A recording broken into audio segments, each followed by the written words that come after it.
High snap, play action, Nichols underneath, caught, gets away from one tackler, gets away from two tacklers, down the sidelines, one man to beat, stutter step, getting away to the end zone, number 8, Dylan Talley, touchdown, Bowie. Robertson in motion, Craven's back to pass, goes across the middle, Ghostin holds it in, he's gonna go to the touchdown, to the house, Cravens to Ghostin, Colt, touchdown. As a tight end, pulls a guard, Barrett finds the hole, follows the pulling guard, cuts outside, bounces outside to the 20, 10, 15, 5, touchdown, Bowers, touchdown, Bowie.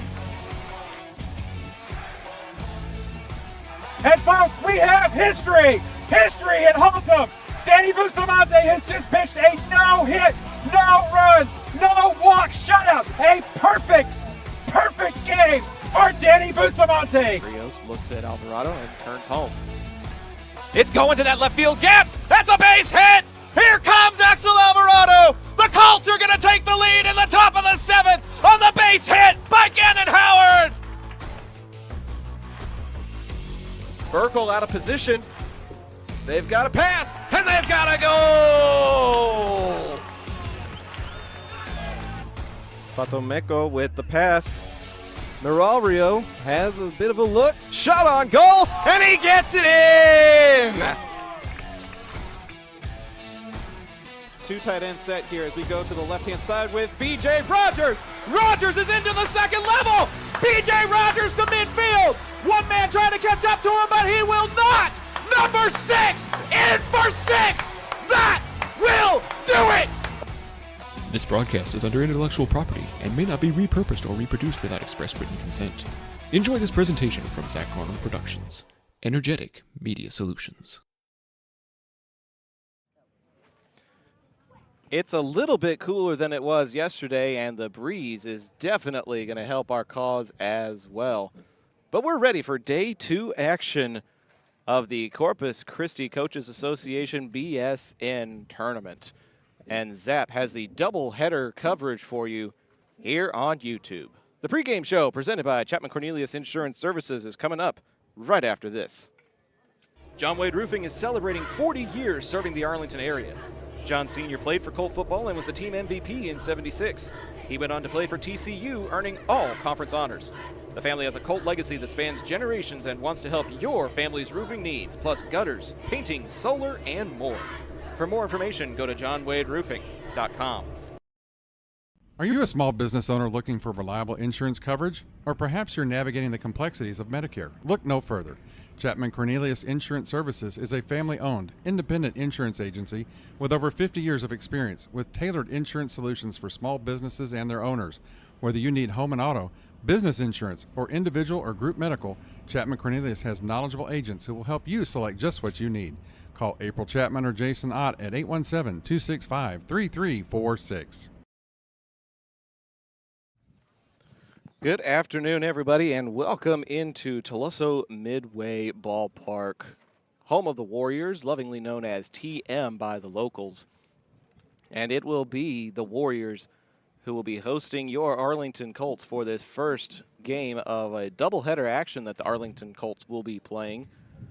There will be another game that goes live in just a few minutes here on the Zap Network as the Bowie Volunteers are going to be playing in Irving, Texas. They'll play Cedar Hill at 2:30. But for now, we've got some well out-of-town coverage for you here today. And based on how the results have gone in pool play, Arlington needs to win out today and get a little help from some other teams in the pool if they want to play 2 games tomorrow. I'm joined with my Pops, Doug. Pops, Arlington fought hard in a very evenly matched game against Corpus Christi Ray last night, but the Texans came out on top, and then they won a morning game against these Midway Warriors this morning. And so right now, it's Ray that finds themselves in the driver's seat after a 1-run victory against Arlington and a 1-run victory against Tuloso-Midway this morning. You know, that's interesting because I felt like our two teams were very evenly matched in that evening game last night at Cabinets Field, and it went back and forth. I mean, they went up a point, we draw even, we'd go up a point, they'd draw even, and when it came down to the very end, it was just a 1-run difference. we were able to load the bases up 3-4 times during that ball game, and it was just a matter of timely hitting that wasn't coming through for the Colts Right. when runners were in scoring position, and that's something we're going to be looking for in the turnaround today. Yeah, and this was something that I talked about with Coach Womack when we went to go get lineups from him for this afternoon's ball game. He said that one of the biggest points of emphasis was we're putting ourselves in a position to win. We have to close the deal. And he said that's part of learning when you're doing these tournament games. You're figuring out how to do that for when it matters most. Obviously, you would like to go play at Whataburger Field tomorrow if you can. But if not, this has still been a really fun, really cool experience. We've had some really great encounters with some really wonderful people during our time here. And so we're just looking forward at the moment. And the moment is TM is the home team. They are off of 2 losses in a row because they lost yesterday to San Antonio Stevens, who is Arlington's opponent for the 4:30 game. So they started with a 13-7 win against Falfurrias, Midway did. And then they lost in their second game yesterday to Stevens, lost again this morning to Ray. So it'll come down to pitching, and it'll come down to who's got the timely hitting, which is kind of in Arlington's favor, I feel like, because one of our 2 district pitchers yesterday did not throw. And so we get to kick off day 2 with someone who has been a consistent strike thrower over the past season plus in the form of Abe Alvarado. Yeah, Abe will be on the bump starting today, and so that gives us a leg up, I would say, on the pitching. It sounds like TM is struggling a little bit in the pitching department, and so that could give us an advantage here today in the wild northwest cotton fields of the outskirts of Corpus Christi here today. Them old cotton fields back home. Oh, no, that's in Texarkana. Yeah. It's a beautiful ballpark, and that's the is. nice thing. We've had some really nice facilities to work in. We are al fresco today out in the stands with the tent pitched, but we've got a great vantage point. Hopefully we'll be able to bring you a good view of the ball game. This is an all-turf ballpark here at the Warriors Tuloso-Midway field. 315 down the left field line, 330 down the right field line, and 400 to straightaway center field here. The wind is not going to be as much of a factor at this moment in time. Seems to be blowing from the right field line towards left field at this point in the game. But like you said, a little bit cooler today. Should be an excellent day for baseball. And we're going to bring you all the action. As soon as this one goes final, we'll have to cut the stream short so that we can get turned around and get ready for the game against the Stevens Falcons. So we appreciate your patience in advance when we have those quick tournament turnarounds. But in the meantime, it's time for the pregame show presented by Chapman Cornelius Insurance Services, Inc. They're a family-owned business with a team of professionals who have served the Arlington area for over 50 years. So don't let insurance be a headache. Chapman Cornelius can help you create a custom insurance plan tailored to your small business's needs and budget. Call April Chapman or Jason Ott at 817-265-3346 or go to www.chapman-cornelius.com.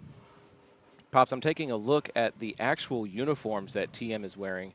They are maroon with gold pinstriping and gold hats. It's reminding me very much of the Texas State Bobcats from San Marcos, just a couple of hours up 37 and then 35 from where we're at here. Arlington, I see their warm-up jerseys, but I don't currently see what their game day jerseys will be. I don't know if I see any pinstripes. I do. Are there pinstripes? No, just a solid white, it looks Those like. are solid white pants. So TBD on what Arlington's uniforms will be. Yeah. They may just come out in that black jersey top with the green Colts emblazoned on the front. That's their warm-up jerseys. It's got their names on the backs there. But I know that they have something waiting for them. It may be their green jerseys.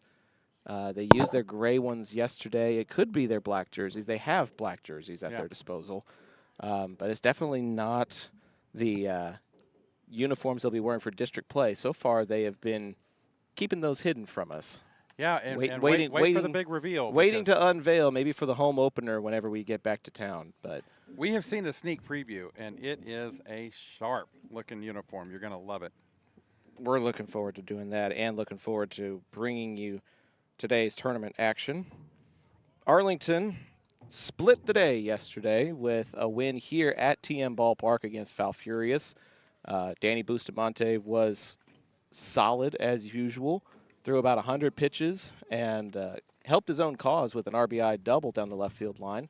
And they beat the Fightin' Jerseys by a final of 4-1 right here at this ballpark. Yeah, Busta got 4 strikeouts in the course of the ball game, and we got just enough runs across. Danny, like you said, that double. Payne Kernell had a base hit and a stolen base in that ball game. Axel Alvarado, who seems to be swinging a hot bat right now. He does indeed. Had 2 base hits and scored 2 of the runs in that ball game. And Dominic Trillo contributed an offensive single in that game. They had a 3-run outburst in the 4th inning, so the Colts can score runs in bunches. They can. And get some timely hits. Quiros did some good running yesterday for everybody. So it was just a good enough offensive effort yesterday in that first game against Falfurrias. Good enough offense and solid defense. That's been what's given Arlington their 3 wins so far. Because if you remember, it was a 1-0 win against Weatherford. Right. And then I believe it was a 4-3 or a 3-2 finish against Chisholm Trail. So kind of a low-scoring affair there as well.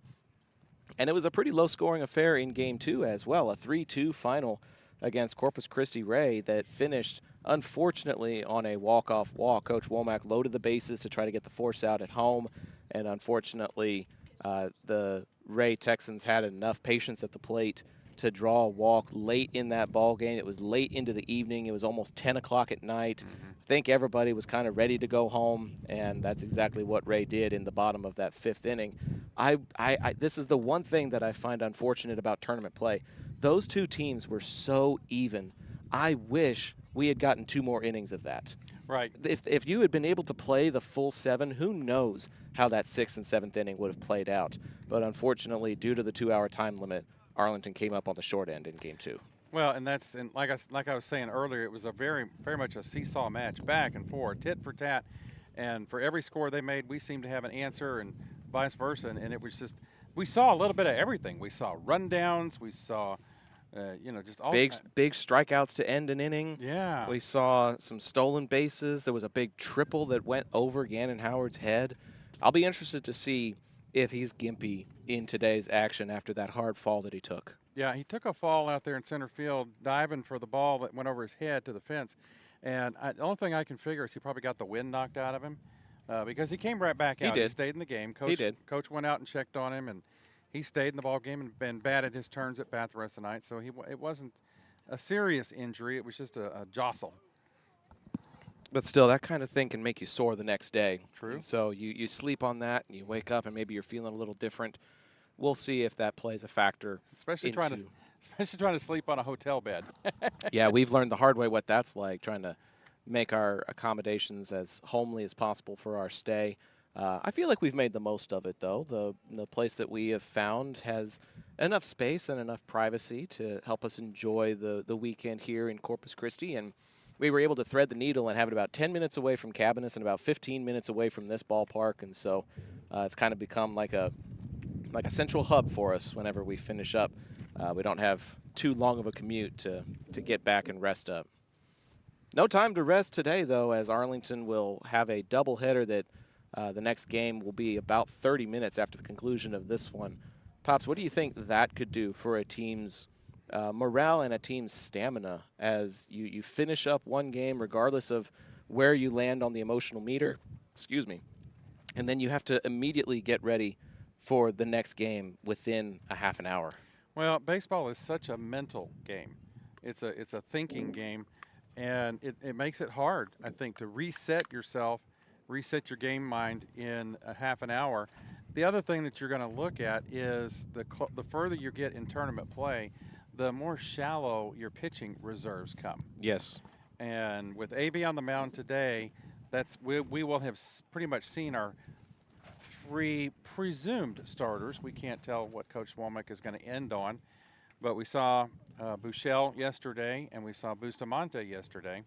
Today we're getting AB, and so we've seen Gamez come in and some good relief work so far in this tournament. Yes. And so it's just who's going to come in. Are we going to have to start piecing together a pitching staff for this third game today, or fourth game, and do two innings here, 2 innings there, as we have seen in the past sometimes. Well, I did hear pitching by committee. I did hear from Coach who he's got in mind for game number 4, and I can tell you that off air. But it is somebody who has seen time on the mound already in this early season and contributed solidly in his outings. So I think we may end up having a 1-2 punch in that ball game, just so that we can make sure we don't overextend Gamez, who has appeared in both games already. So it'll be about piecemealing certain things together, like you said. But ultimately, most of Arlington's lineup is intact. And we'll go ahead and tell you those starting lineups for the Arlington Colts, who will be visitors, obviously, as this is TM's home ballpark. So the starting lineup for the Arlington Colts with a season record of 3-4.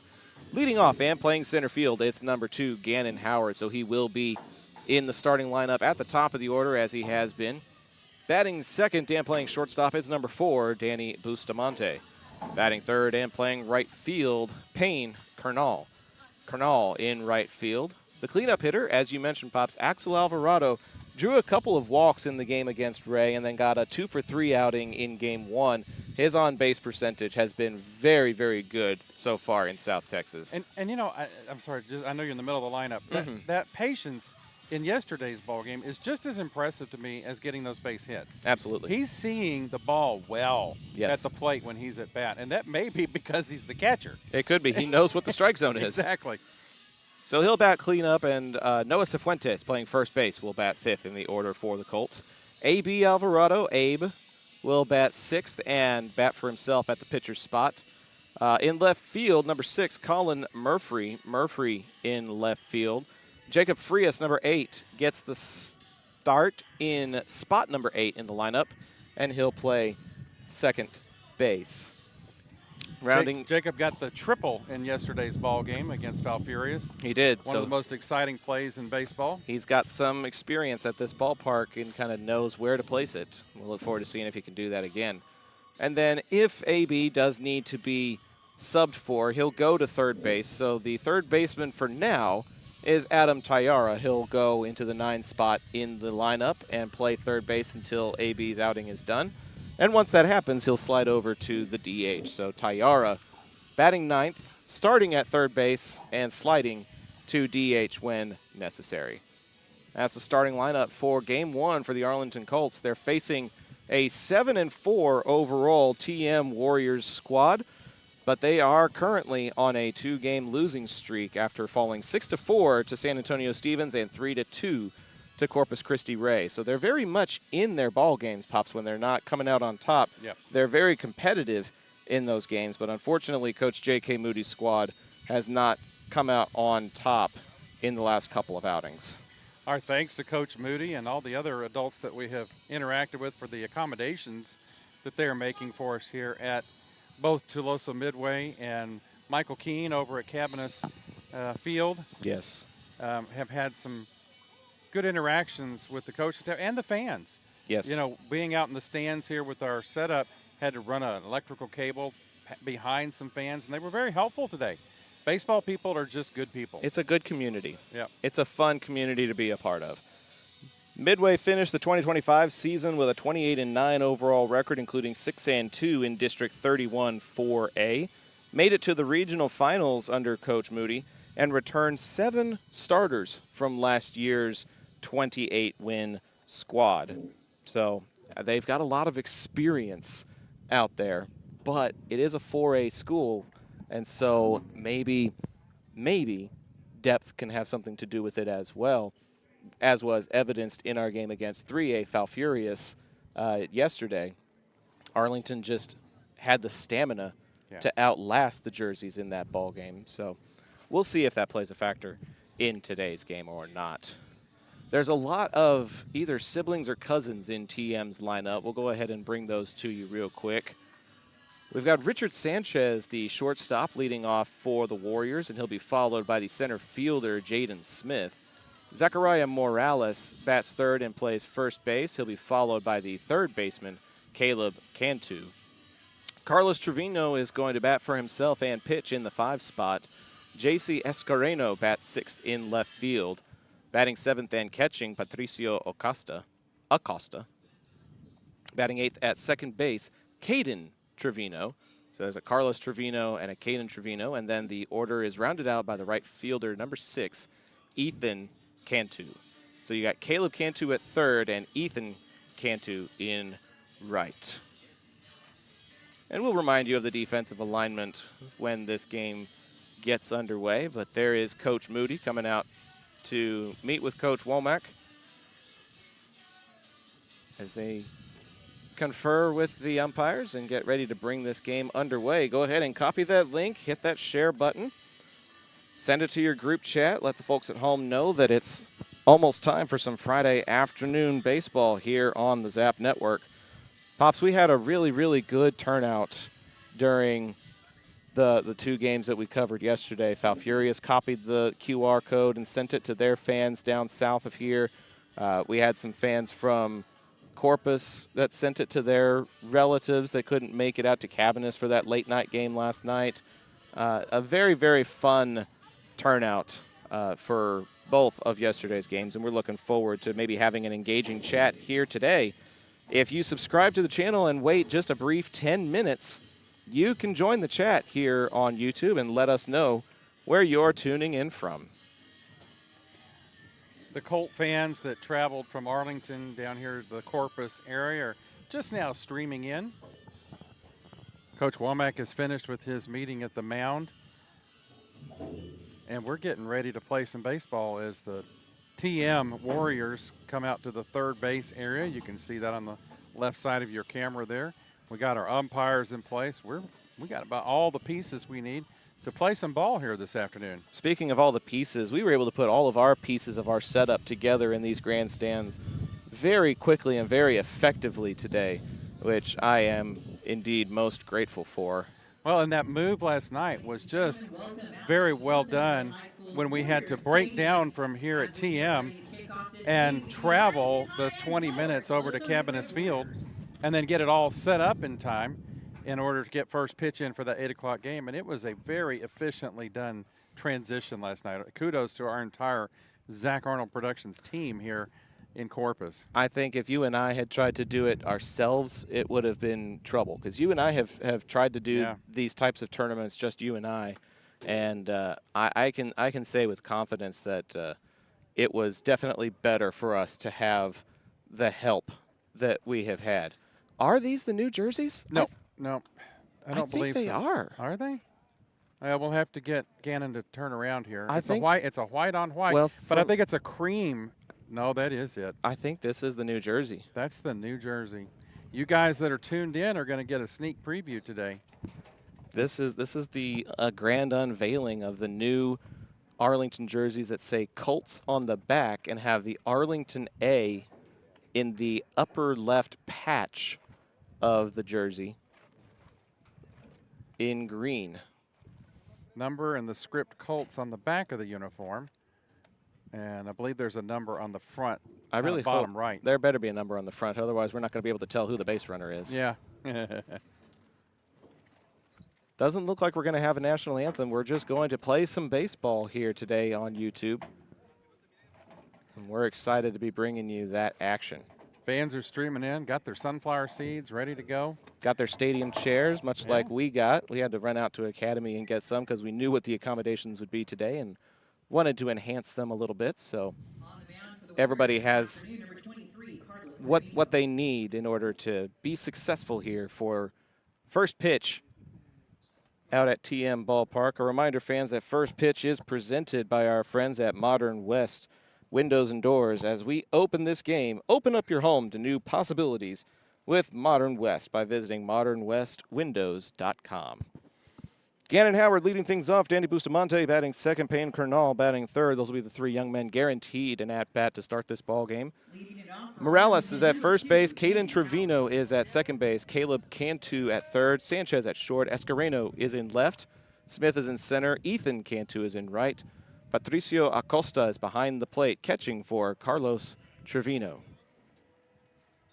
The right-hander turns and fires, and we're underway with day 2 of the Corpus Christi tournament. It's a strike to Gannon Howard, and we're underway. First pitch, 2:07 p.m. Looks like we got a good contingent of the Bustamante family sitting up here next to us. And you know what? Eventually, people catch on to what we're doing, and they want to sit next to us so that they can get as excited as we get when the action takes place, as it's a ball and a strike now to Gannon Howard, not displaying on the scoreboard, which is odd, as a strike is called on the outside corner here, and it's 1-2. We're going to have to rely heavily on Mom, the producer, this afternoon, as this game does not seem to have a scoreboard operator at the moment. They've got a PA announcer, but not a scoreboard. Tapper to short. This is going to be a tough play on the backhand by Sanchez. The throw across the diamonds not in time, and Gannon Howard legs out an infield single to start the ball game for the Colts. If he had any leftovers from last night, it wouldn't show there because he really legged that one out to get that opening game single here. And that'll bring up Danny Bustamante. You're going to hear a lot of whoops from the Bustamante family just to our right. We love it. Danny got a sharp double down the left field line, and they'll check on Gannon over at first. Yesterday's ball game had a big base hit and through 6 innings of 1-run ball. Definitely seemed to be in command of his fastball and off speed. And they say they got him.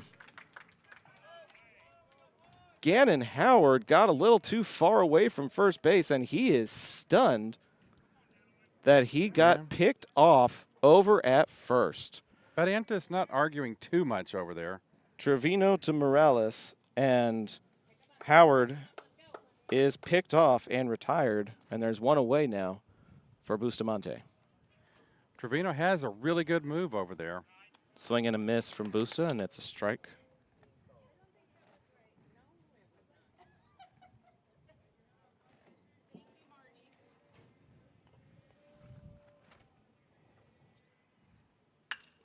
This one's lofted to the left center field gap, and that's going to be down for a base hit.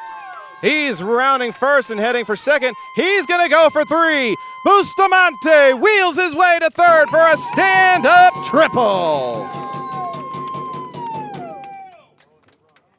That ball was smacked to the gap. No, woe is Gannon Howard. Number 17, Payne. Great hit by Danny Bustamante there. All the way to the fence.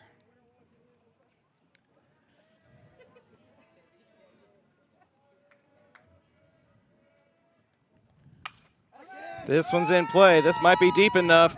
Kernal to the wall, and that's in for a base hit. Bustamante will trot home easily, and Kernal's headed for 3. The slide, the throw, not in time. Back-to-back triples for the Colts, and they're up 1-0. Kernal's got some wheels, too. He smacked that ball over the left fielder Escareno's head all the way to the fence, and he was motoring. And now the cleanup hitter, Axel Alvarado, has a man in scoring position and a 1-run advantage. And that'll catch the knees on the inside corner for a called strike 1. Axel didn't care for that call, but he'll come set again.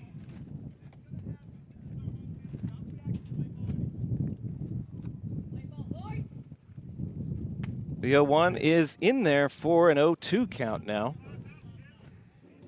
It was all that talk about his eye at the plate during the pregame show. We jinxed him, Pops. That's what we get. Giving some good insight. The 0-2. And that's going to get away, and here comes Kernal. He's going to score on the wild pitch, and it's 2-0 Arlington in the first. It's those wheels. Didn't even need to slide, as it's 1-2 now to Axel Alvarado at the plate. Bases are clear. Colts up by 2.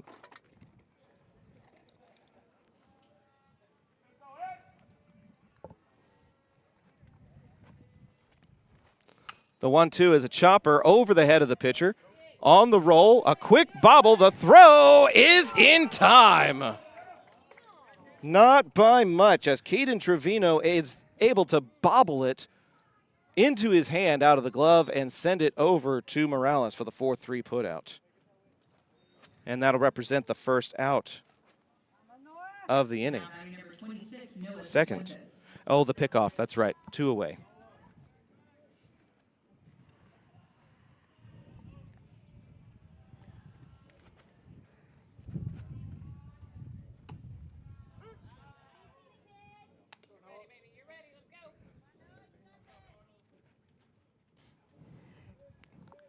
Called strike to Cifuentes, and it's an 0-1 count.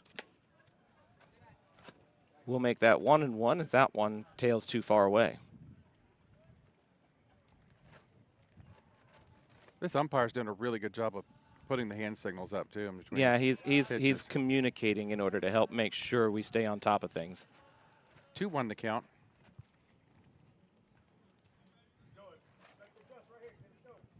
The one thing I was not expecting was all of the bees interested in the sweetness here at this ballpark. As it's a 3-1 hitters count now to Cifuentes. They were all over your sweet wife Edna a while ago. They were. I guess that accounts for it. That's true. There's also a lemonade stand just outside the ballpark, providing some sweetness to fans. And then I opened up a Red Bull during the pregame show, so I'm sure there's lots of stuff drawing their interest here. Our interest is in this 3-1 pitch coming home, and Cifuentes looks at the curveball for strike 2.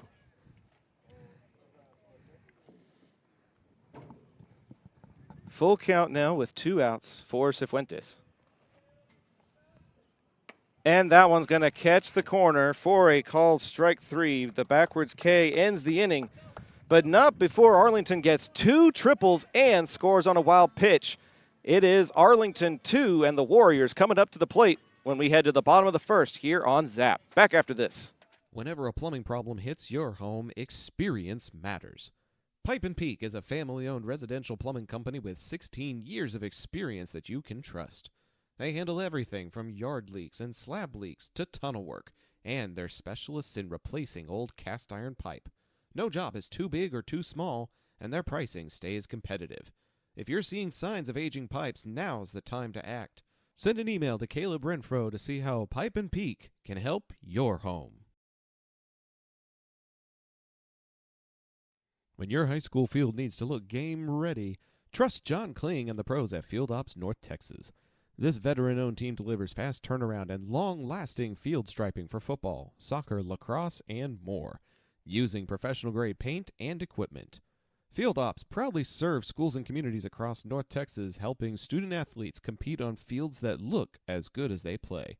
Get a free quote today by visiting gofieldops.com/north-texas.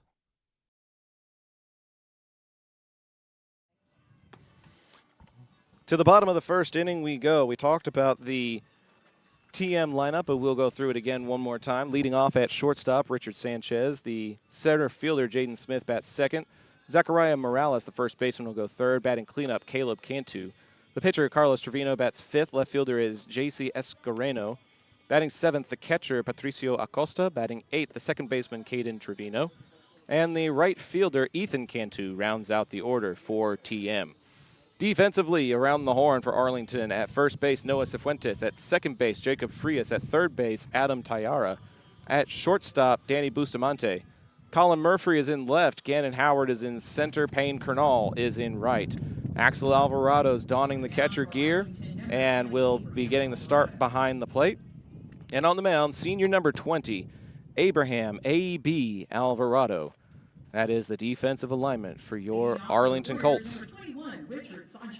Zach, we've seen some uniforms in our past that you cannot see the numbers. This is among the top 5. This dark maroon pinstripe with almost no number on even the numbers on the back. It's maroon numbers with gold pinstripe on a maroon jersey with gold pinstripes. And if there's anything on the front of the jersey blouse, I can't see it from here. We're going to have to trust our lineup today.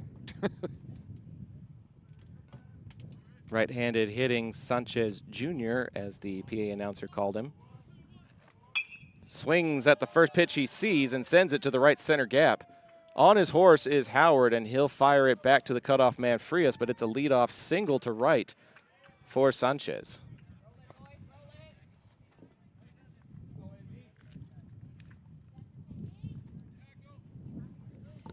Got a question in the chat. Is Josue Martinez playing? Currently not in the lineup, but in tournament play, you never know who is going to make it into the ball game. So thank you for your question and for tuning in to today's game. Bunt is squared up for and pulled back as Jaden Smith takes a look at ball one inside.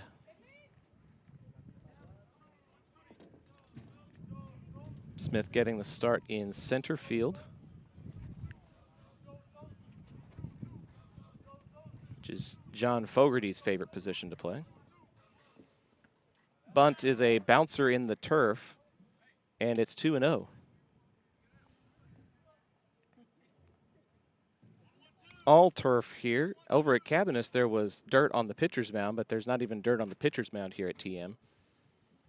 Roughly a 15 to 18 foot area behind the umpire, and as was evidenced in the top of the first inning, if it gets away from the catcher, it has the potential to be extra bases as the count moves to 3 balls and no strikes for Jaden Smith. I'm not sure AB's altogether comfortable on this mound right now. And he issues a 4-pitch walk after a first pitch single to Sanchez. And it's a free pass. Number 18, Zach Morales. Morales not going by the full Zachariah from our PA announcer.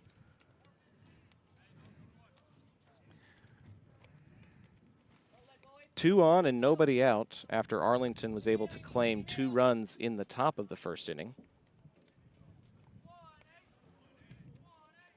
The force is to Tayara at third as Cifuentes creeps into the green portion of the turf here to start the at-bat for Morales.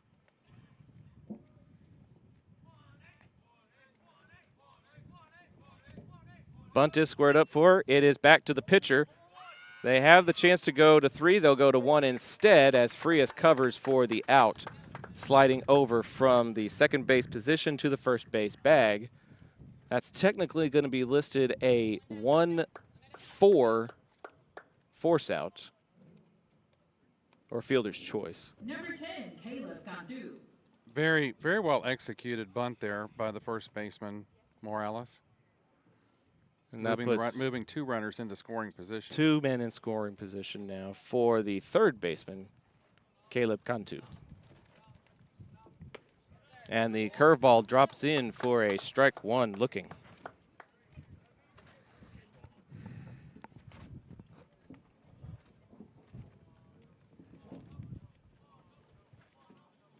The 0-1. Check swing. He did not go around. That's a ball and a strike. Pop's trying to help out here with my old umpire clicker in my left hand. Doing everything we can to make sure that we stay up to date and accurate. That's in play. And AB is able to chase the runner back and send it to Cifuentes for out number 2. What a great play off the mound as the 1-3 puts 2 away.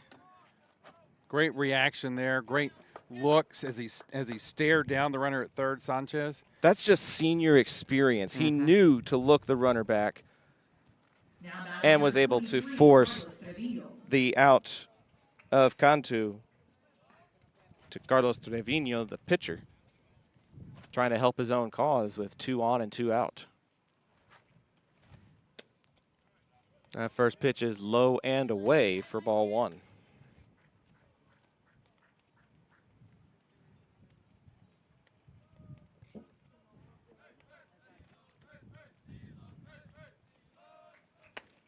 That one's going to find the zone. Good placement there by AB, and it's a ball and a strike.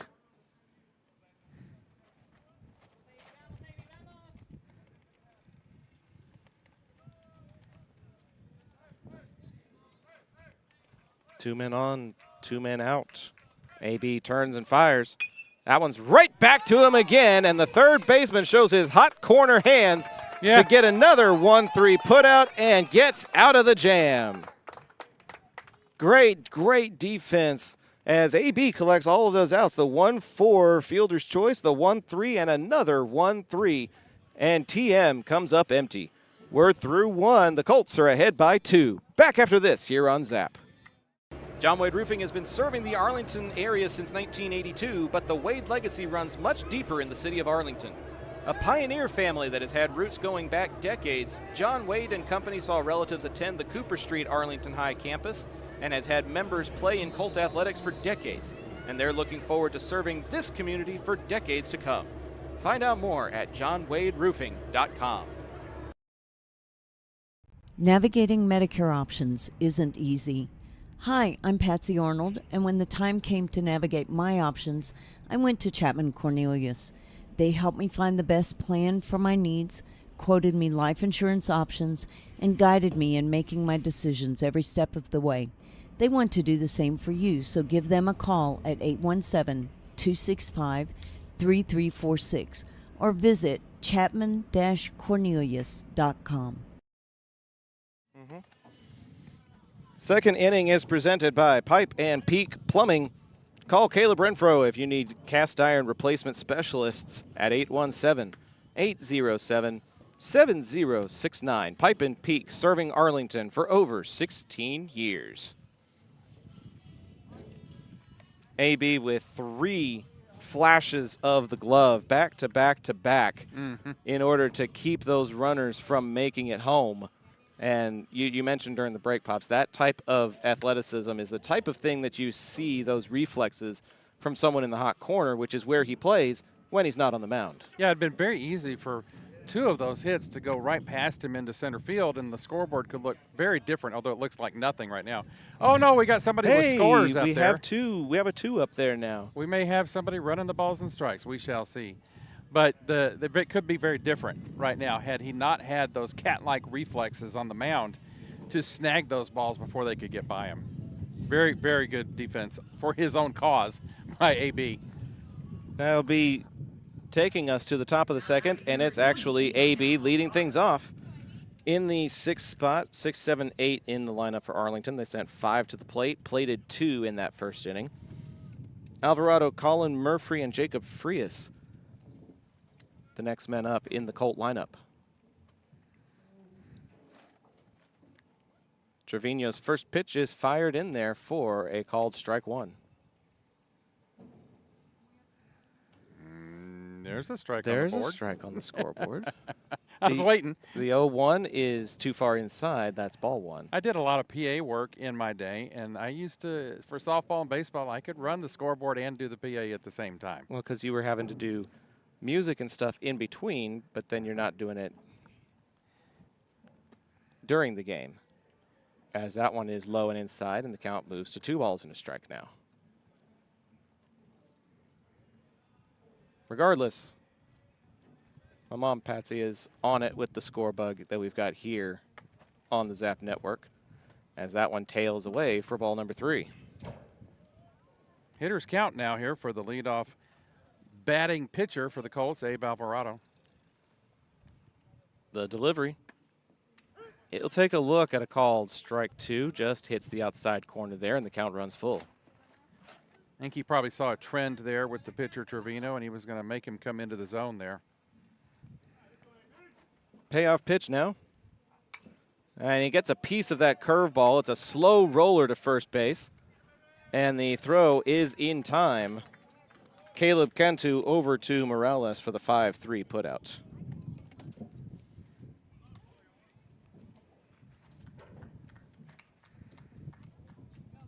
Number 6, Colin Murphy. That'll take us to Colin Murphy.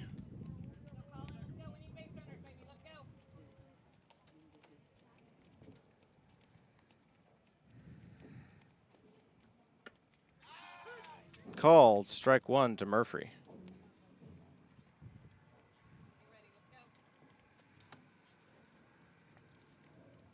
Looks like we have the Bowie versus Cedar Hill game ready to get underway, also on the Zap Network, as it goes to a ball and a strike here at the plate for Murphy. Bowie, the defending 8-6-8 champs from last year. In football. Baseball made the playoffs, but Arlington was the defending champion. They defeated South Grand Prairie in a seeding tiebreaker game on a Saturday. As Murphy looks at ball 2 here, it's a 2-2 count.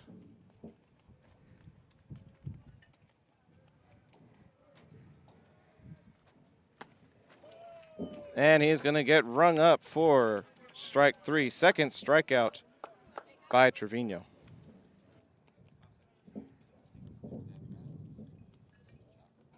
Okay. That'll bring to the plate Jacob Frias, the young man who hit the triple yesterday, coming up to bat with the bases loaded and 2 outs here.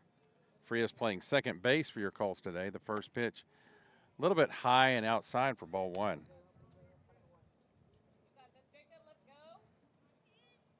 Frias, a left-handed batting second baseman.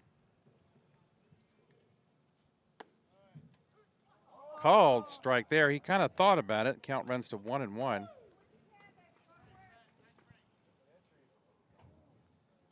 And we lost our ball and strike counter on the outfield again.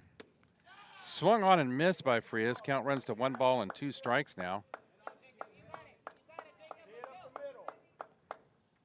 Frias up there taking some hacks.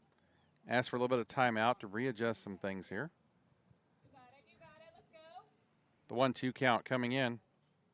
Outside. Count runs even. 2 balls and 2 strikes on Jacob Frias. 2 balls, 2 strikes, 2 outs here in the second inning. And he swings and misses. I'd rather see him go down hacking than go down looking. That ends the inning for the Colts. Carlos Trevino able to get the Colts down 1-2-3. We're going to step aside now and go visit some of our sponsors who are so kind to help us out and get us here for the Corpus Christi tournament so we can bring all the action to you at home. This is Zach Arnold Productions bringing you Colt Baseball, sponsored by John Wade Roofing. We'll be right back. Modern West Windows and Doors is a partner of the Zap Network. They're also partnered with trusted industry leaders like Lowen, Weather Shield, and Simpus to guarantee quality product and installation. Whether you're searching for new concepts for your entryway, living room, dining room, bedroom, or even a workshop, Modern West has the solutions you're looking for. Visit the showroom at 1211 6th Avenue in Fort Worth or visit modernwestwindows.com. Taqueria Taco Express is the official taqueria of Zach Arnold Productions, with locations in Arlington, Grand Prairie, Waxahachie, and a new location opening in Mansfield. Solving your Mexican food craving has never been easier. Visit them on Taco Tuesdays for their special 5 tacos and a large agua fresca for just $10. Find out more by visiting taqueriatacoexpress.com. To the bottom of the second we go. Abe Alvarado was able to keep TM on the quieter end of things during their last plate appearance. There was a little bit of a threatening there, but Sanchez's single and Smith's walk were for naught after AB helped his own cause with 3 defensive putouts. So it'll be the 6, 7, 8 spots in the Warrior lineup. Escareno, Acosta, and Trevino due up for TM here.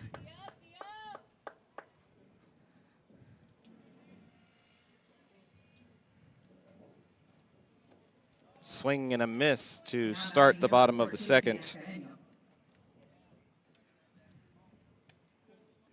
Escareno, the left fielder today. And he takes a look at ball 1, low and inside.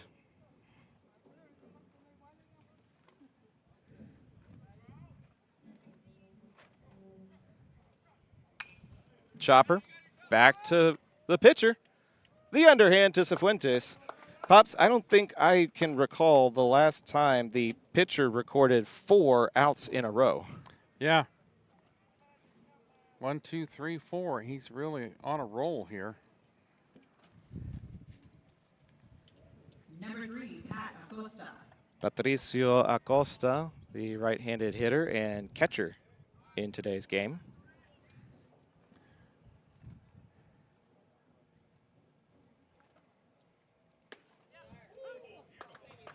What that would indicate to me is that this curveball is dropping off the table as soon as it gets to the plate, and they're hitting the top of the ball, and it's just bouncing right back to the mound.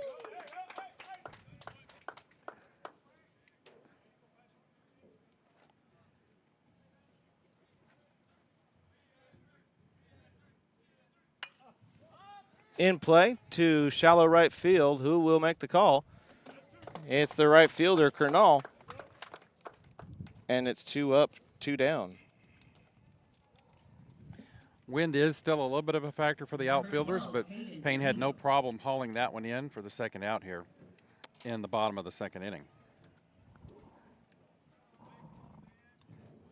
Payne may also be dealing with the sun out there. The right fielder is looking into the sun.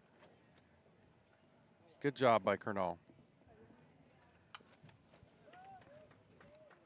We've lost our ball and strike button pusher. Is that a dead ball? What was the hand motion for? Just a foul ball. Just a foul? Just a foul at the plate, and it is a dead ball.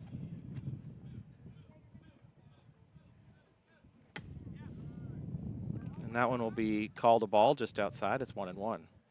Axel trying to bring that one back up into the zone and frame it for the umpire. That one's in play. Hot shot down the corner. All the way to the 315 marker on the pole. And it'll get covered up there by Murphy, but not before a stand-up double down the left field line by the second baseman, Trevino. That was a hot shot right between the bag and Tyara. And it was hit so hard, Tyara really had no shot at it. It would have been a miracle had he been able to catch up to it because it was hit very hard. And Murphy did a really good job. The third base coach, Moody, was given the windmill sign to just run it, run it, run it. And then by the time Murphy caught up to it, he threw the stop sign up and it went to a double. Slider is low and away to Ethan Cantu, the bottom of the order. Richard Sanchez, the number 1 hitter, due next up.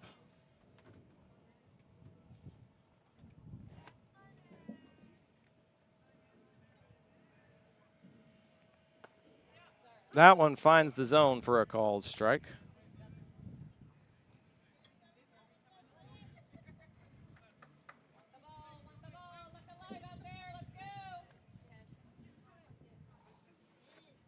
AB pitching out of the stretch, looking at the runner at second, and comes home. And that curveball doesn't curve across that right-hand side of the plate for a ball.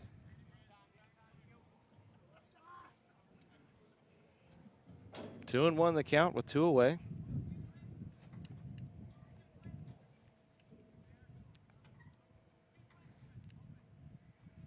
And AB comes home.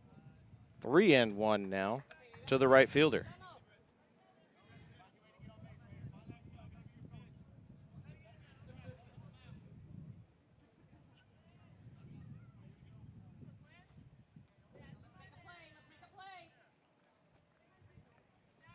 Hitters count to the 9. He'll hitter, and he lost him. They're going to throw down to second base, and he is back in time, but it's a base on balls to Cantu. That is the second walk issued by AB as he goes through the lineup for the first time. And it's back to the top with Richard Sanchez. Richard Sanchez Jr. Got a single to right field that went over the head of second base and bounced in front of the right fielder.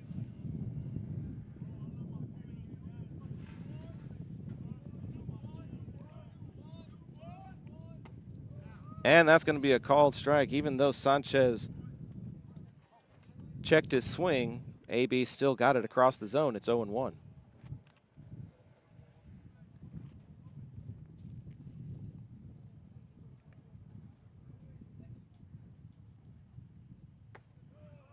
Tried to drop it in the bucket there and could not.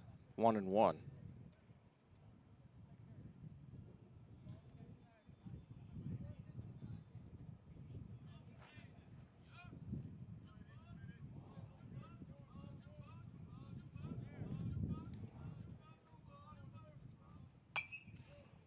fouled out of play, and that'll be another strike to Sanchez. Foul balls to the nearest dugout. And a reminder that you all don't get souvenirs here, as this one actually might have ended up in the softball field behind us.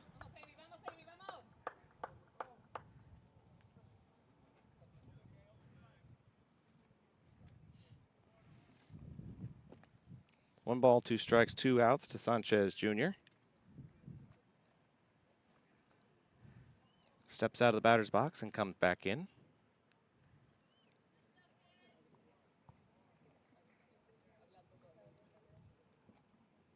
And the next pitch is low and away. That's ball 2.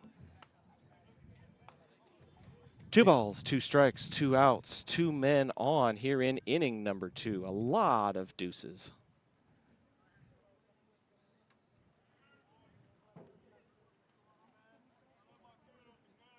Next pitch from AB is swung on to foul territory. Cifuentes about 3 feet away from being able to make the grab in foul territory.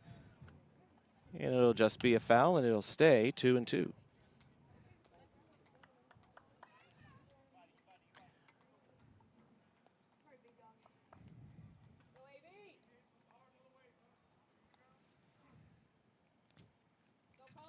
Two balls and 2 strikes to Sanchez. Colts trying to leave the runner stranded.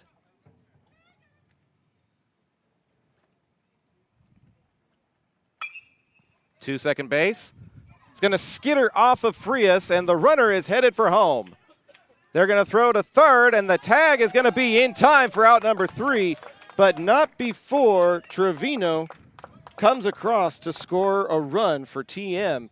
So a good defensive recovery, but Arlington does give up a run. Their lead is now cut in half to 2-1 as we head to the 3rd inning. This is high school baseball on the Zap Network, presented by John Wade Roofing. We'll be back in just a moment.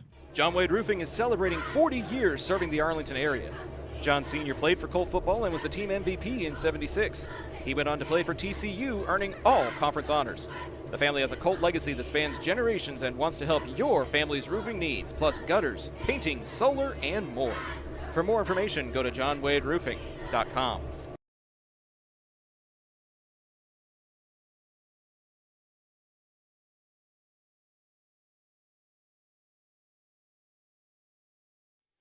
Field Ops North Texas is the trusted name in athletic field marketing for schools, teams, leagues, and tournaments. They even do commercial landscaping. The better question is, what can't they do? With fast turnaround times and proven expertise, they make sure your grounds look unbeatable every time. Call 817-908-2194 to find out more. The 3rd inning of each game is presented by Field Ops. They do more than just field markings. They also do commercial landscaping. Find out all John Kling can do by calling 817-908-2194. Field Ops, the 3rd inning partner of Zap. And welcome to the top of the 3rd inning as your Colts are getting ready to come to bat here.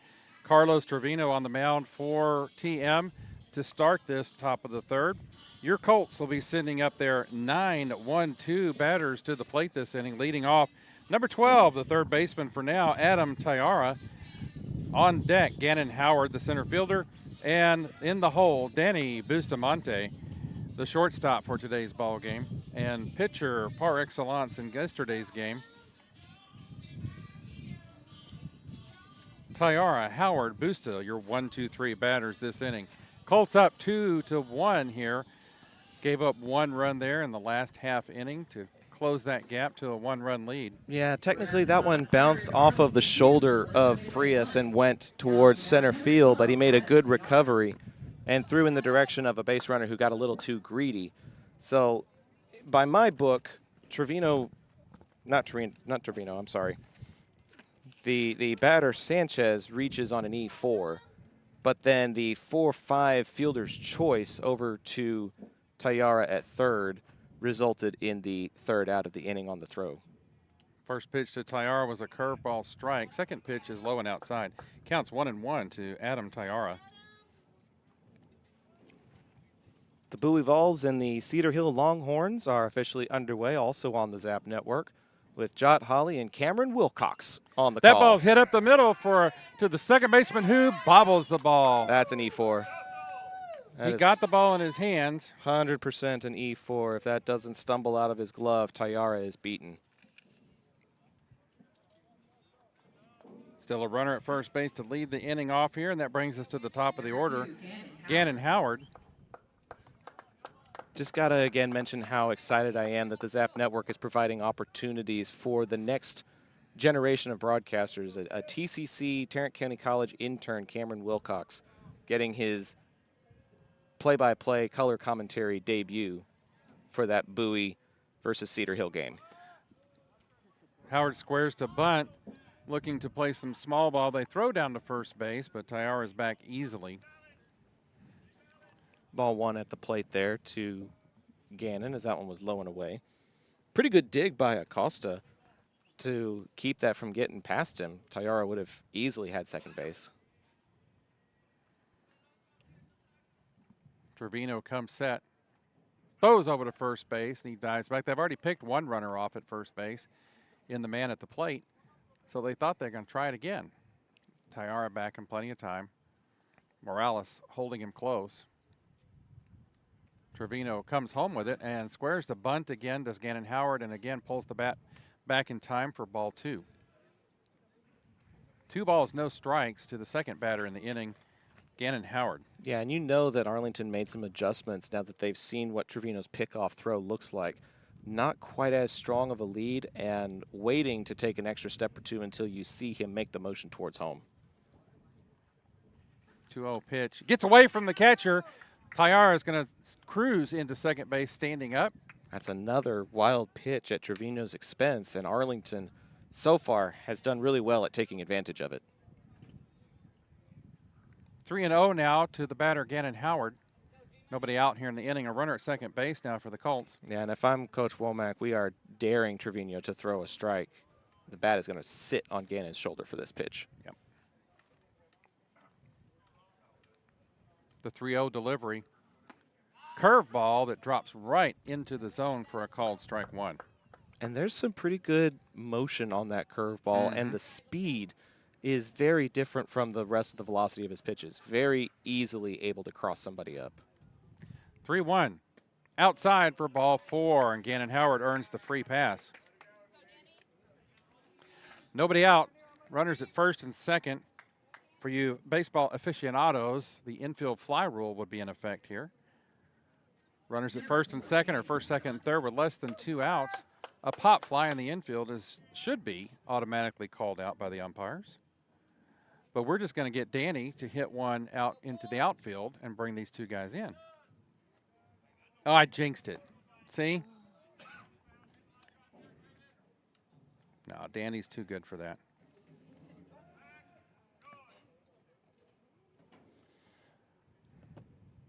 Coach Womack giving some direction from the third base coaching box. Tyara at second, Gannon Howard at first. Nobody out in the inning.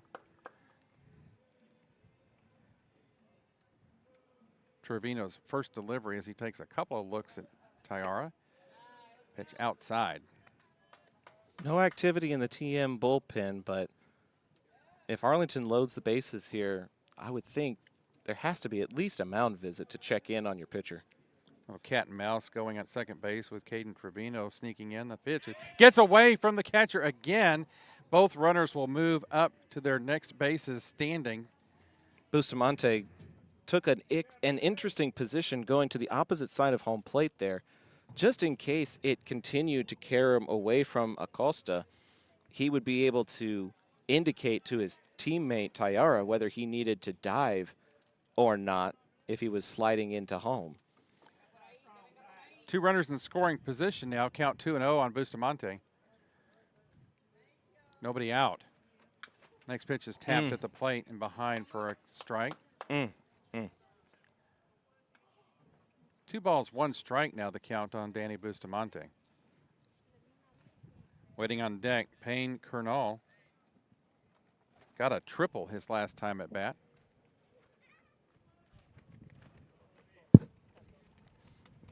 Acosta's going to call time to check in on Carlos Trevino. Trevino does have 3 strikeouts as we're only into the 3rd inning, but he's also given up 2 triples. And I should have kept a tally mark. There's a minimum of 3 wild pitches that he's issued. I want to say that last one might have been number 4. That is 3 on my sheet. You're keeping a tally? Yeah. As they move from one base to another, I put a WP. Yep. Everybody's set again. The 2-1 pitch to Bustamante is a curveball, catches that inside corner for a called strike 2. Count evens at 2 balls and 2 strikes. And I knew that was going to get rung up before he even moved his hand. We can see the motion, get used to it, and know where that ball's pretty much going now. 2-2, 2-on here for Busta. Busta calls time at the plate as Trevino takes just a little bit too much time in between pitches. The shortstop Sanchez is standing on the lip of the left field grass because Bustamante does have a tendency to pull that direction, and you want to be able to field those sharply hit shots that might go that direction. Air Force One flying over the field here in Corpus Christi. Oh, my goodness. That is the president. That is right over us. Next pitch, ball 3. I've got to pay attention to the ball game, and I'm looking at the airplane. Landing gear coming out, headed for the Corpus Christi International Airport, most likely. We had heard the president was coming to a ceremony here in the Corpus Christi shipyards today.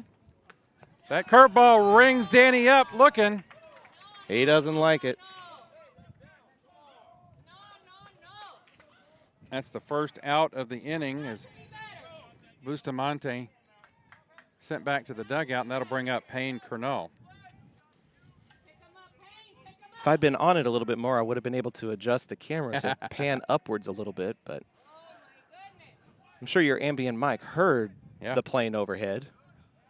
Still 2 runners on for Payne Kernall. Tyara at 3rd. Garrett Howard in his bright orange shoes out at Gannon. Gannon Howard. Why do I keep saying that? His brother's name is Barrett. So you took it's a combination. The G from Gannon and the B from Barrett.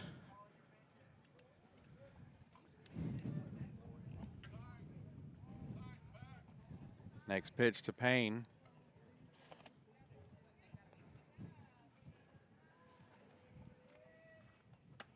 In there for a called strike. That curveball on the right-hand side of the plate is working for him so far. 2 balls, 1 strike the count to Payne Kernall. Right fielder in today's ball game. Made a good catch in the last inning, looking up into the sun. That ball catches the outside corner, fastball low and outside. Count evens at 2 balls, 2 strikes.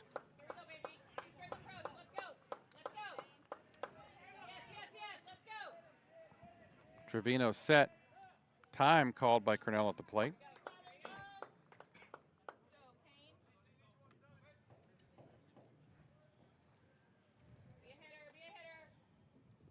Trevino set again.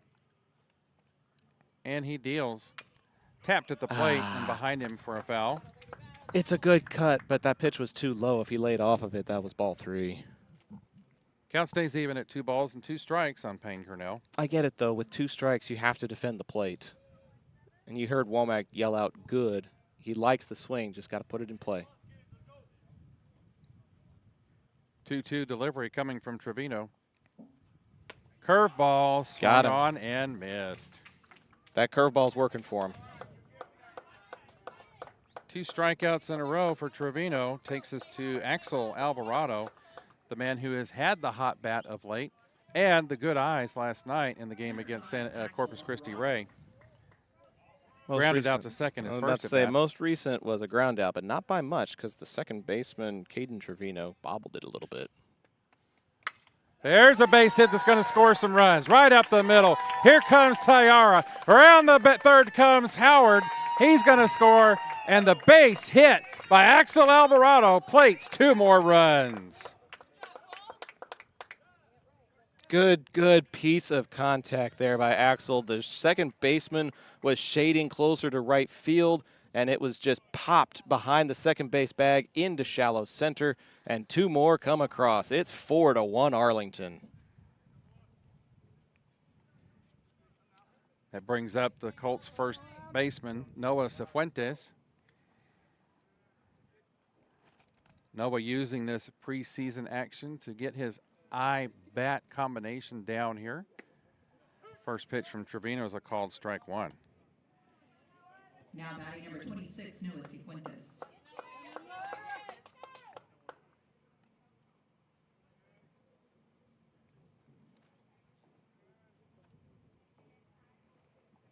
Trevino's 0-1 pitch. A little bit inside, says the umpire. 1 ball, 1 strike. To the big man, Cifuentes.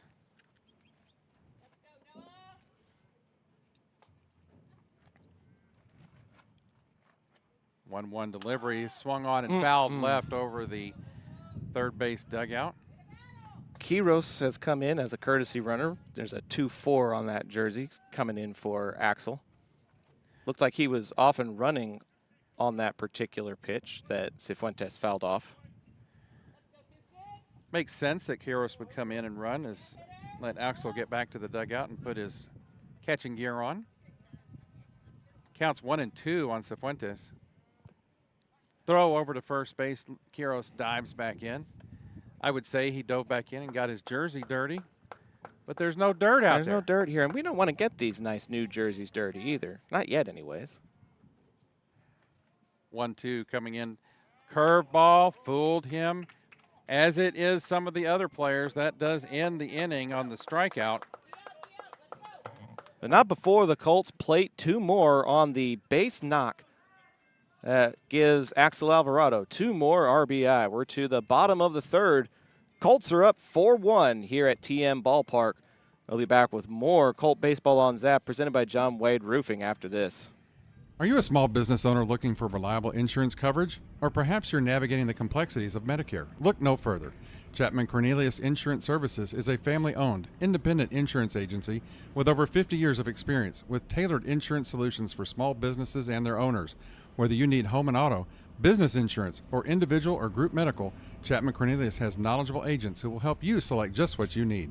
Call April Chapman or Jason Ott at 817-265-3346.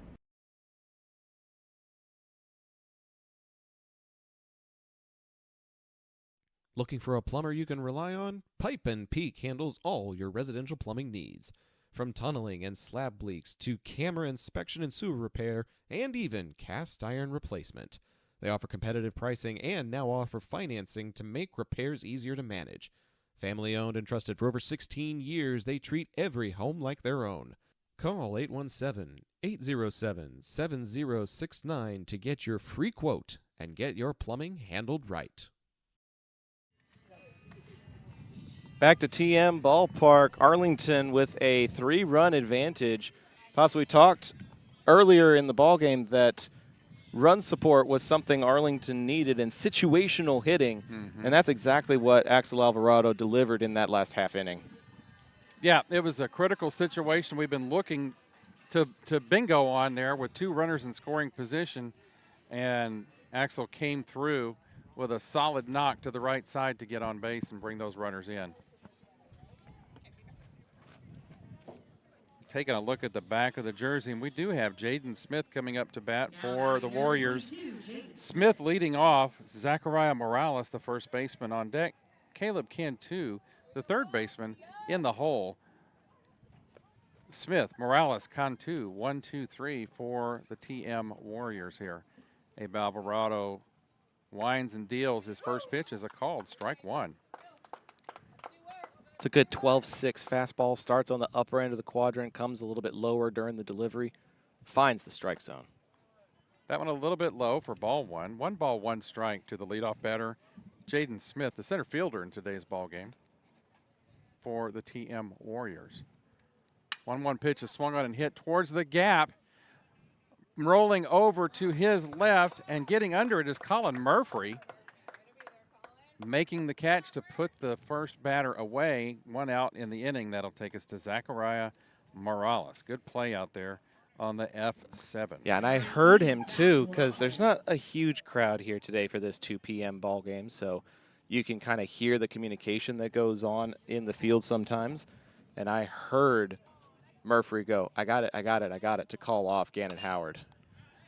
First pitch fouled over the third base dugout into foul territory. 1 strike on Morales, the first baseman for the Warriors. He was the first of the 1-4, the hits right back to the pitcher, Abe Alvarado. 1-1 count now. That next ball was a ball. 1-1. Swung on and hit right to first base. Cifuentes vacuums that ball and trots over to first base for the unassisted putout. We have 2 outs in the inning. I'm going to score that a 3-3. And that'll take us to the third batter of the inning, Caleb Cantu. Abe Alvarado making short work of the TM Warriors here in the third inning. Cantu was the second of the 4 in a row ground outs back to the pitcher. Grounded out to Abe Alvarado, his last at bat. And there's a fly ball curving right and behind us. Look out below. There's a mom and her kid down there. And they were missed by about 10 feet there on that foul ball. You got to stay alert at the ballpark. You never know. Even out there in the restroom area. Even in the concourse, yeah. Abe delivers. Curveball that umpire feels like broke across at the right place. It's 0-2 on Cantu. 0-2 on Cantu. You had a little too much fun saying that. Yeah, I did. I had to repeat it. The 0-2 delivery. Curveball floats a little bit outside. Zach was making the call. Tayara was ready to run to the dugout. I was ready to go to commercial, but the umpire says we live to fight another pitch. 1-2 the count to Cantu. The pitch. Swung on and popped up in the infield. Bustamante camping under it, and he hauls it in for the third out. So the P6 ends the inning for the Warriors. Will step aside. No runs, no hits. Easy 1-2-3 inning for Abe Alvarado. We'll step aside and go visit our sponsors here for Zach Arnold Productions.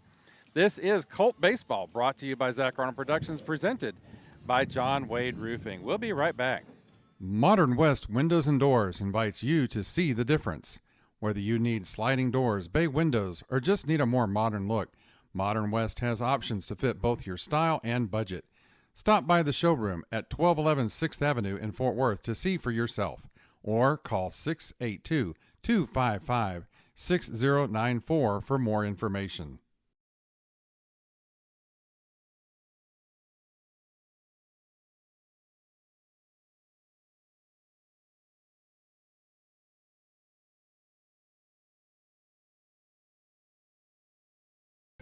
Hey, this is John Wade Jr., Colt Football 97, class of 98. And the next time you have a roofing issue, be sure and call Arlington's favorite roofer, John Wade Roofing. Look us up on the internet at johnwaderoofing.com. The fourth inning is presented by Trinity Logistics Services. Don't let hauling be a hassle. Trinity has dumpsters that can fit any size project, and they drop off and pick up, so you can focus on cleaning up a win for your home or business. Call Chet Soto at 817-693-1302 for more info. Cleaning up a win. I love it. I love the way you write those commercials.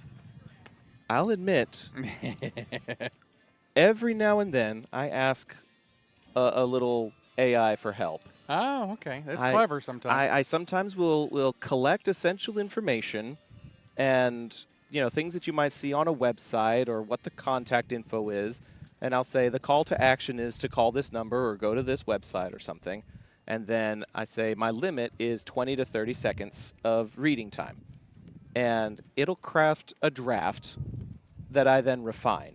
There you go. So it's not completely writing everything for me, but it does help in order to make sure that we guarantee the important information is relayed about our partners like Trinity. Well, here we go with the top of the fourth inning. Abe Alvarado leading off to help his own cause here. The Colts plated 2 runs in the last inning. Score is 4-1. First pitch to AB is in there for a called strike one. Abe leading off. Colin Murphy on deck. Jacob Frias in the hole for the Colts. The 6, 7, 8 batters. This one's hit out towards second base. Trevino makes the play, throws to first to Morales, and gets AB out on the 4-3. Good, clean play. Able to approach it correctly, scoop it correctly. You're charging inward a little bit and have to throw across your body. But that's good fundamentals as it takes us to Murphy. Heard somebody in the stands here go, Murph. It's time for Colin Murphy to step in. Taps the first ball behind him at the plate for strike one. Still trying to get the timing right on Carlos Trevino's curveball. It's helped him so far as he's recorded 6 strikeouts. Problem is Arlington's got a couple of triples and then that RBI single, and they've got just enough run support so far. The 0-1 pitch to Murphy is 1-1. 1 ball, 1 strike. 1 out here in the top of the fourth. Trevino deals.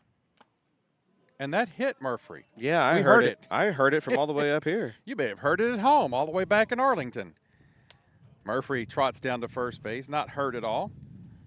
But he'll be at first base on the hit by pitch, and that'll bring up Jacob Frias.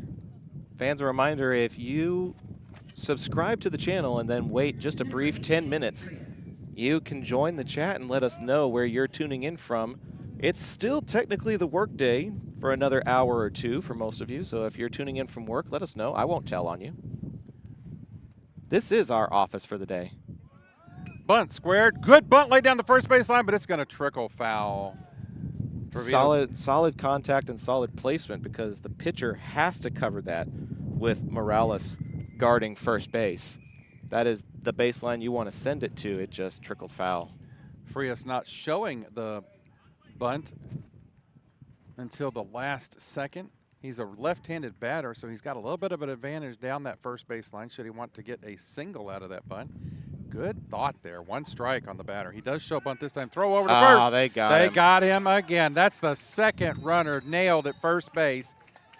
That field umpire really likes and enjoys making calls over there.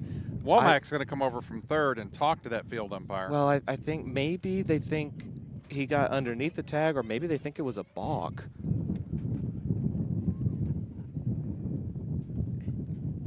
Womack's having a civil discussion with the field umpire. And he's saying maybe you didn't quite see the angle, maybe you didn't see the swing of the tag.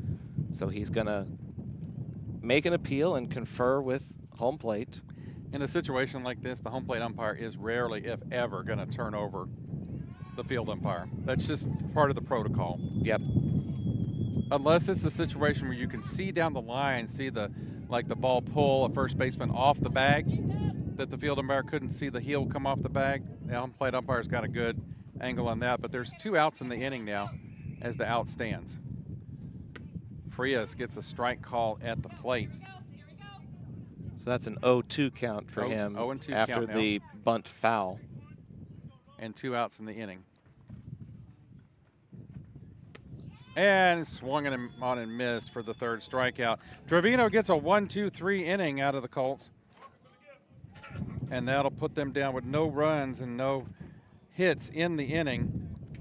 We'll step aside and go visit our commercial sponsors. This is Colt Baseball from Corpus Christi, brought to you by Zach Arnold Productions, sponsored by John Wade Roofing. We'll be right back. Real quick, Pops, as we got to remember the 4th inning stretch. I keep forgetting it, but Mom reminded us. 4th inning stretch is presented by Modern West. As we see how these final innings unfold, Modern West invites you to see the difference new windows can make in your home. Visit modernwestwindows.com to learn more about the sponsors of the ZAP 4th inning stretch. Now we'll be back. When your high school field needs to look game ready, trust John Kling and the pros at Field Ops North Texas. This veteran-owned team delivers fast turnaround and long-lasting field striping for football, soccer, lacrosse, and more. using professional-grade paint and equipment. Field Ops proudly serves schools and communities across North Texas, helping student-athletes compete on fields that look as good as they play. Get a free quote today by visiting gofieldops.com/north-texas. Navigating Medicare options isn't easy. Hi, I'm Patsy Arnold, and when the time came to navigate my options, I went to Chapman Cornelius. They helped me find the best plan for my needs, quoted me life insurance options, and guided me in making my decisions every step of the way. They want to do the same for you, so give them a call at 817-265-3346 or visit chapman-cornelius.com. Welcome back to Tuloso-Midway Ballpark here in Corpus Christi, Texas, for this third game of the Corpus Christi tournament for your Arlington Colts. We're expecting the 5, 6, 7 batters here in the bottom of the fourth inning. The pitcher, Carlos Trevino, leading off for the Warriors. J.C. Escareno on deck, and Patricio Acosta is in the hole. First pitch from AB is a called strike to lead off this bottom of the fourth. Curveball just a little outside for ball one. Just a bit outside. Count evens at 1 ball and 1 strike. Colts lead 4-1 here. That ball hit right to Danny Bustamante. Fields it cleanly over to Cifuentes for the first out of the inning.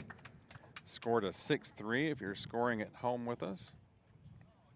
1 out in the inning, and that'll bring up J.C. Escareno, the left fielder. Left-handed batting left fielder. J.C. Escareno.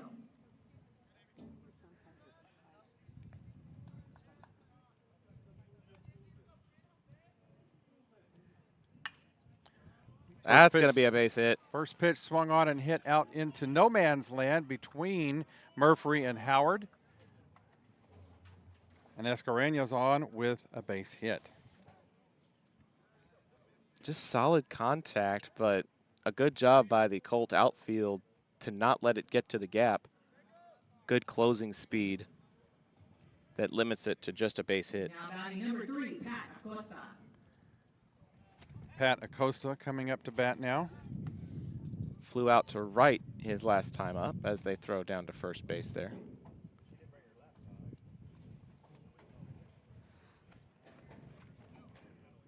Pitch home way outside. Alvarado does a good job diving out there to keep that one in his glove. Yeah, a couple of cousins playing pitch and catch today as Abe throws to Axel. Throw over to first base. Cifuentes lets it skitter away from him. But nobody's going anywhere, and he gets it back to AB with no problem.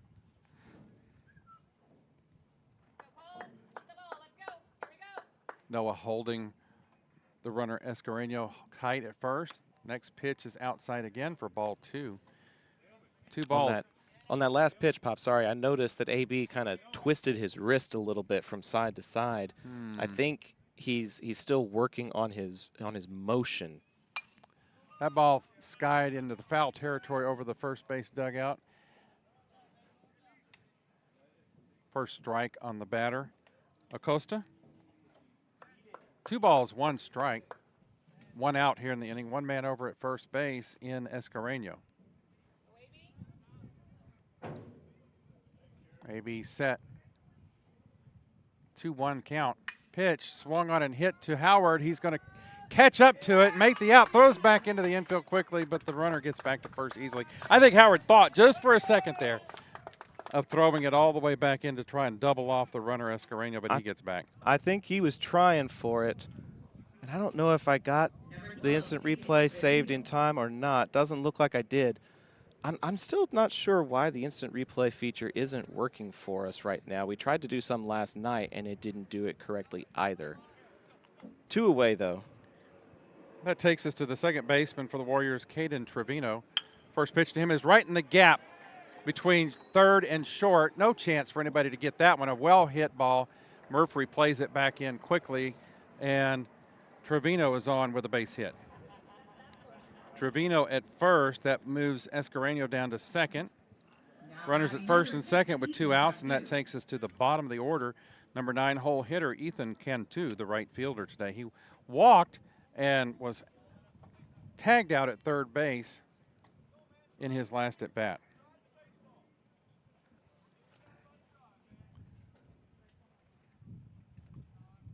Abe delivers, and the first pitch is a looping curveball that drops in for a called strike 1.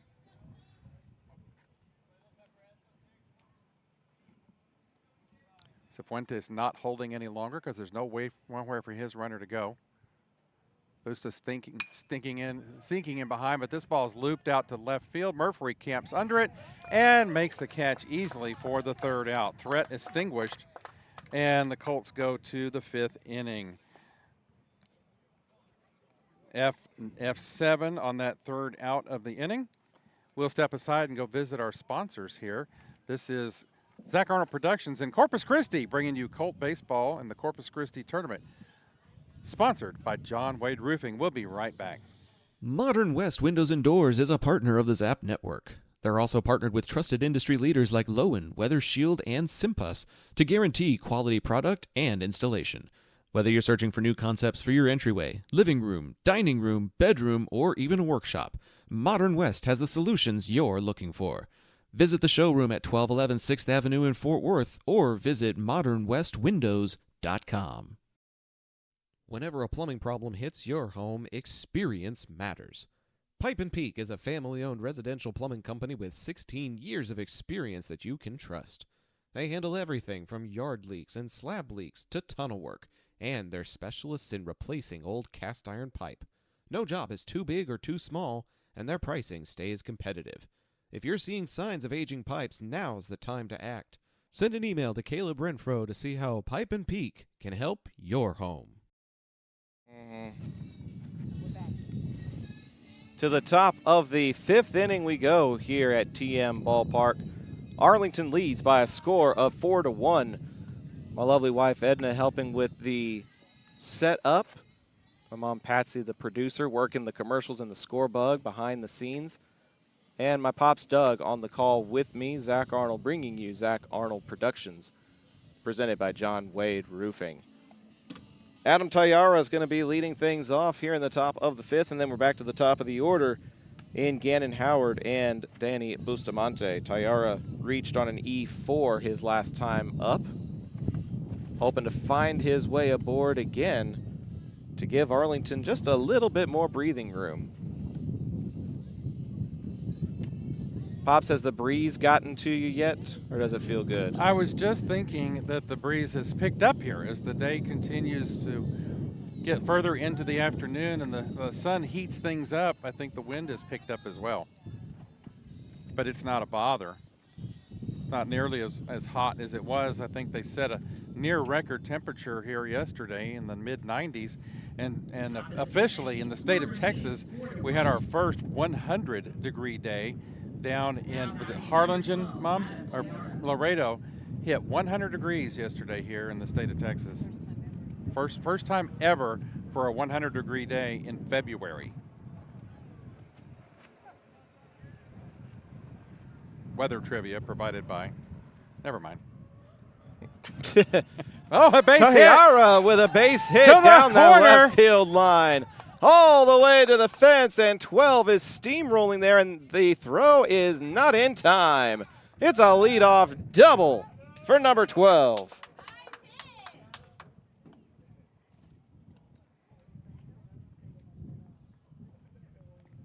Great way to lead off the 5th inning here for the Colts as the catcher goes out to talk to his pitcher. Possibility there is they got their signals crossed up, and Trevino grooved one that Tayara was all over. And it may be just me, Pops, but it feels like Arlington's a little bit more aggressive at the plate today. They're up there taking cuts, and it's getting into the field of play and going where the defense is not, which is something that they definitely had a little bit of trouble with yesterday. They've had a little trouble today timing that curveball, like you mentioned earlier, but they're up there taking their hacks. Like Frias went down on strike swinging a while ago, and I said then, I'd rather see you go down hacking than looking. Man in scoring position as Gannon takes a look at strike one. Now they're going to throw over to second. Acosta has a pretty good pop and was able to send it down to Sanchez, who had to cover Tayara quickly. It's 0-1 at the plate to Gannon.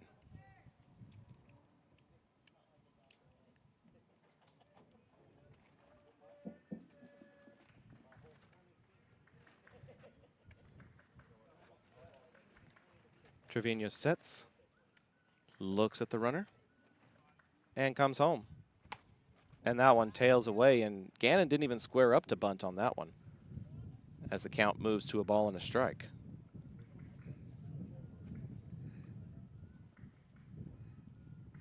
Coach Womack may be trying out the Colts' skills at moving that runner to third base, trying to play small ball. As we work on all those intricate details here in the preseason prior to district. Low and away, it's a 2-1 count as Morales is standing on the lip of the infield green turf to your right viewing area. 2 balls and a strike, the count to Gannon Howard as Caden Trevino comes over to second base, trying to play a little mind games with Tayara. Gannon Howard sends that to second base. It's bobbled. It's going to be a tough play to first, but it is in time.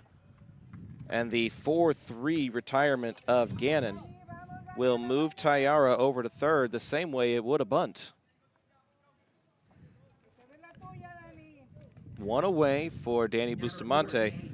And I feel like we have to warn about a wild pitch. There's been 3 issued in this ballgame, and one of them has granted the Colts a run.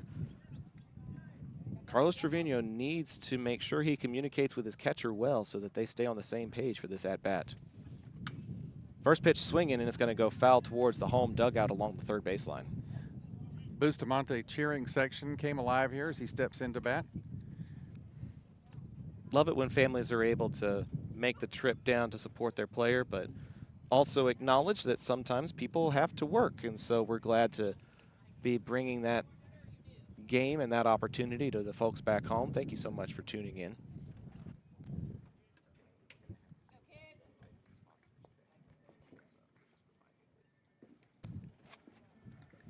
Next pitch, swing and a miss, but it's going to stay in front of the catcher Acosta. Again, looking for the timing on that off-speed pitch.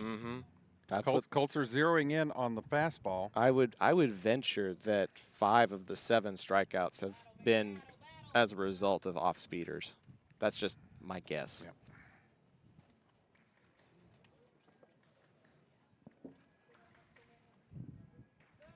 Time gets called at the plate by Bustamante.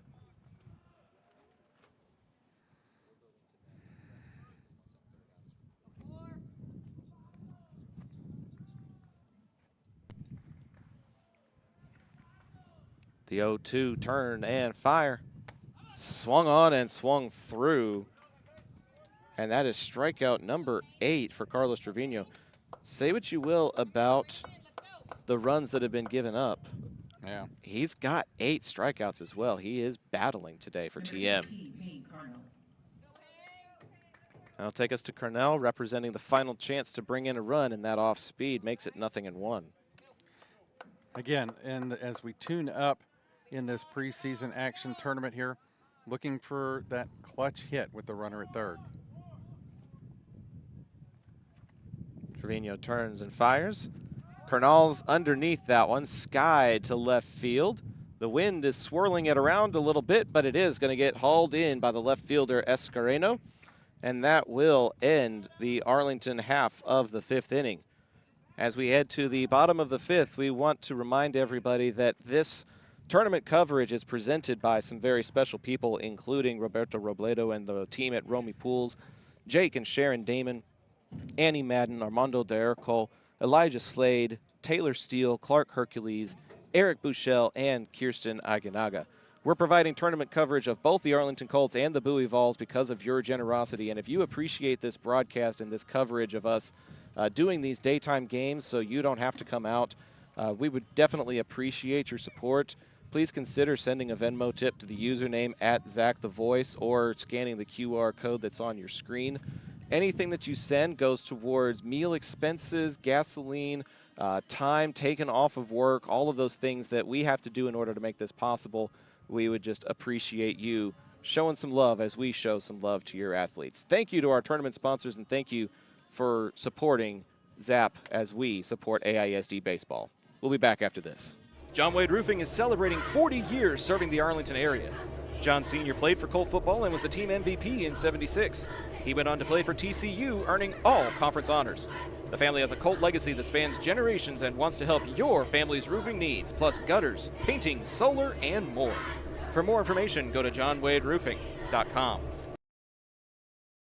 Taquería Taco Express es la taquería oficial de Zach Arnold Productions.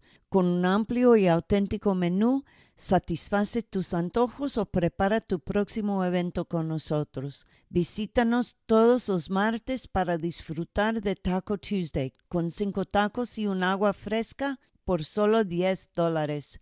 Para encontrar sucursales cercanas o hacer pedidos en línea, visita taqueriatacoexpress.com.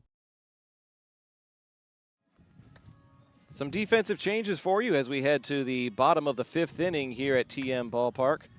Adam Tayara has been substituted out for, and Colin Murphy will take over for him at third base. AB stays on the mound, and taking over for Murphy in left field is number 14, Joel Gamez. Gamez now in left, Murphy to third in place of Adam Tayara. Score still 4-1. 4-1, an advantage for the Arlington Colts, looking to move their record to 4-4 on this young season.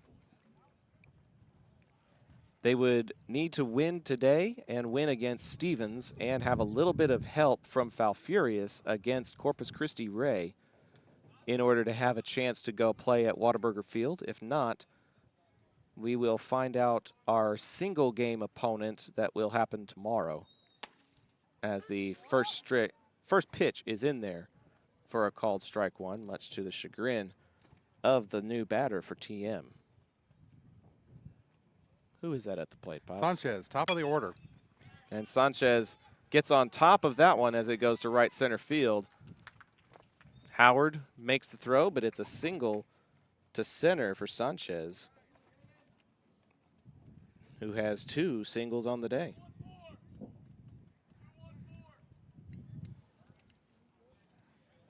Number 22, Jaden Smith. Jaden Smith now up with a man aboard and nobody out. We were told it was not going to get above 78 today as ball 1 is issued. And it was going to be cloudy and overcast. The sun is out and people have umbrellas as a way of protecting themselves from getting sunburned. And right now I'm showing a feels like 84 with the temperature around 81. So weather people just a few degrees off and a few clouds shy of what they were expecting as AB delivers a strike on the inside corner there to Jaden Smith. Still, thanks to the Zap tent we have set up here over the production area, we're quite comfortable. Another strike called as AB finding this umpire's strike zone here in the 5th inning. Ahead in the count on Smith, 1-2, who is 0 for 1 on the day with a walk. Just a bit low and outside as that's ball 1 from Alvarado to Smith.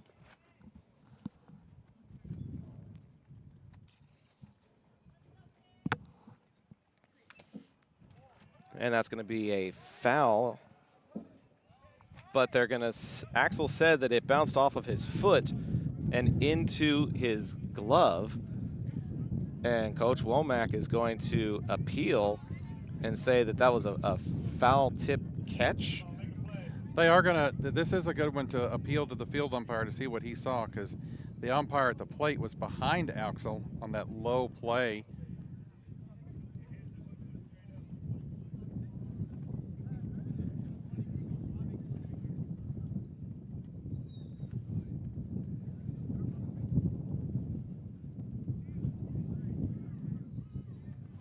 My contention would be that if he fouled it off his foot, it's not like football. If you tip one up at when a batter is at the plate and fouls a ball off of his ankle, it's immediately called a foul ball.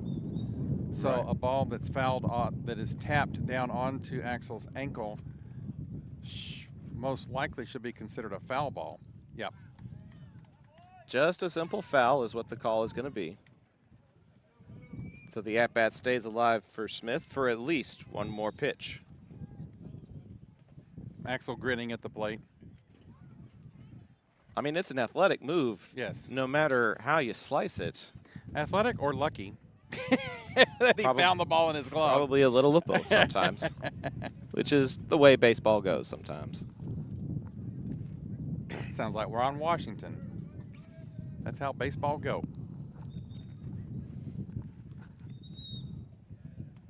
Axel and the home plate umpire exchanging pleasantries and a little bit of a grin there. 2-2's the count. Coach Womack with the walkie-talkie issuing the pitch decisions. And that's going to skitter away from Axel, and the runner will make it over to second. He rounds second and thinks about third, but thinks better of it. I do believe that's the first pass ball we've seen all weekend. I think so. Axel doing a very good job. Count runs full now. 3 balls and 2 strikes as Sanchez scoots into scoring position.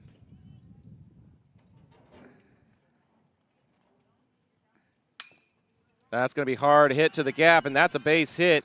Sanchez is going to be held up at third as Arlington's arms forcing TM to be a little conservative. Kernal scooping and firing to the cutoff on the right-hand side of the infield. And that'll put Sanchez at third, Number 18, and Zach Smith Morales. on the single to right is now at first.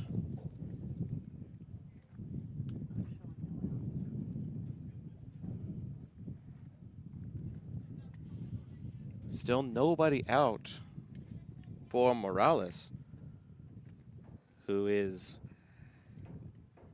0 for 2 on the day, and he'll foul that one off for strike 1. Pops, in spite of this 4-1 advantage, I do believe AB has yet to collect a strikeout in this game. You are correct. I have no strikeouts. Tipped into the glove for strike 2. Be nice to get one here. Absolutely. Let's start now. 0-2 count on the batter. Time to do it.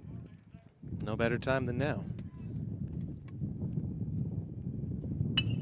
That is going to be past the glove of the new third baseman, Murphy, and the single will plate TM's second run. Sanchez comes in to score on the RBI single to left by Morales. That puts the score now at 4-2 in favor of Arlington. Still nobody out.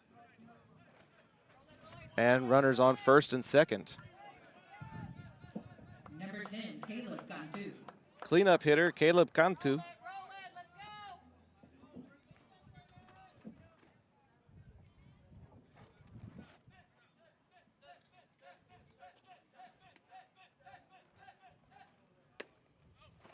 Cifuentes comes to cover a bunt that never happens.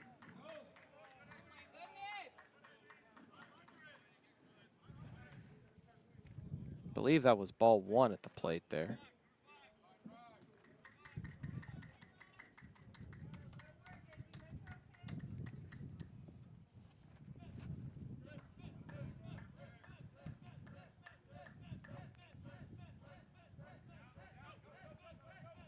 And they're going to try the pickoff attempt, and they get the runner back in time. That was a pickoff that Arlington had successfully in yesterday's action as the third baseman slides up the line. Shortstop goes to cover third.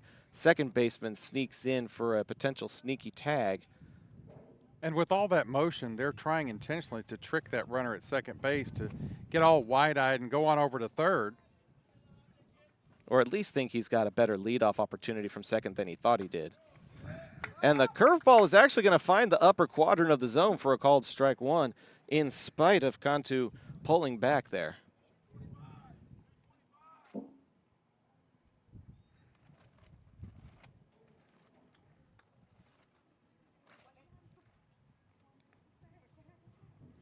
That is the first pitch that is thrown to him after they tried that pickoff at second. It's an 0-1 count. This one's in play. The play is to first, and they'll get it for the out.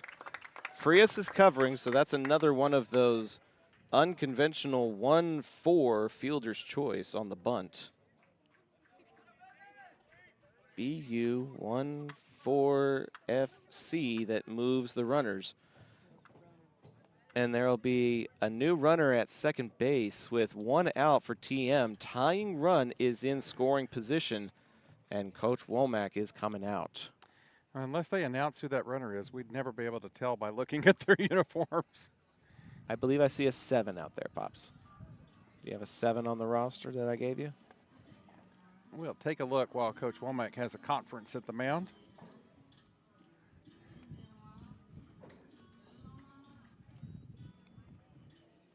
There's a lot of conversing, but not a lot of changing of the guard, it looks like. A lot of nodding heads as they set up what their defensive alignment looks like. With just one out, you have to think that the defense will be playing on the lip of the grass to try to get the play at home to prevent another run from scoring.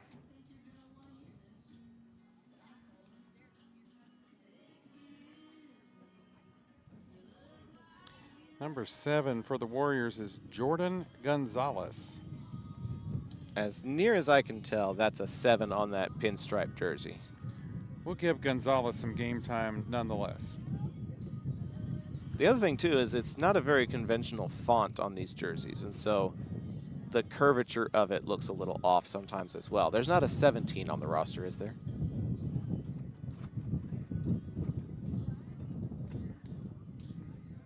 There is not. Okay, then we'll assume that that's 7. Now batting number 23, Carlos Trevino. Pitcher against pitcher here with runners in scoring position.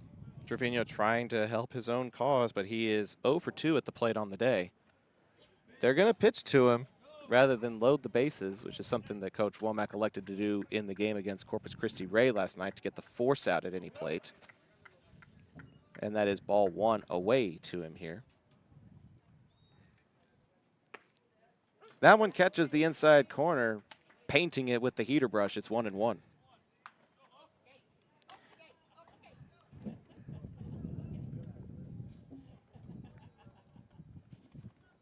Corner defense playing in.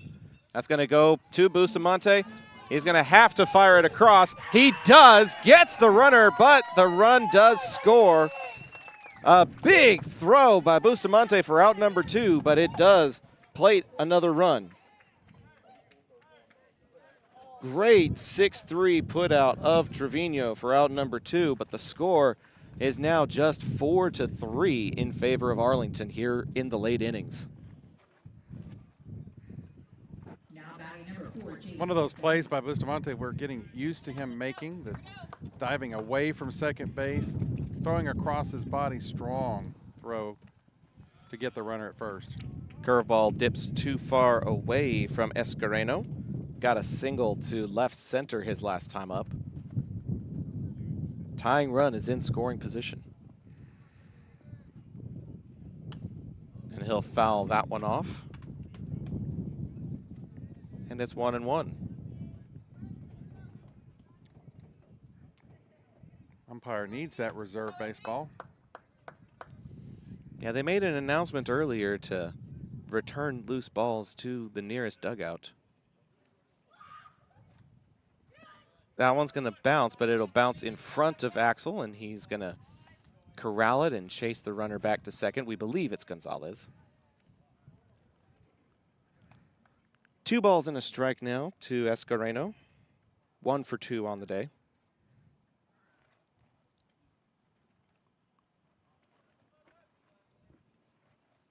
Curveball drops in for a called strike. The throw is not in time. They say Gonzalez swept his hand back in. But the drop in the bucket from the curveball makes it a 2-ball and 2-strike count, says the umpire. 2 balls, 2 strikes, 2 outs, 2 men aboard. Correction, a man on base number 2 with 2 runs having been plated. Tapper foul, and the at-bat stays alive for Escareno.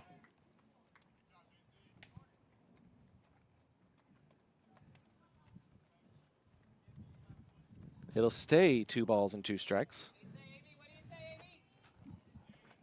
2 outs, Gonzalez representing the tying run. AB comes home, and that one's going to be a bouncer that gets away, and the runner will advance down to third. Or will they say it hit him?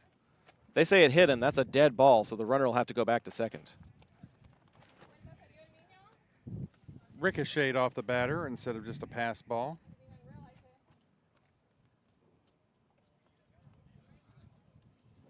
So now the lead run is aboard, tying run in scoring position for Acosta. Number 3, Pat Acosta.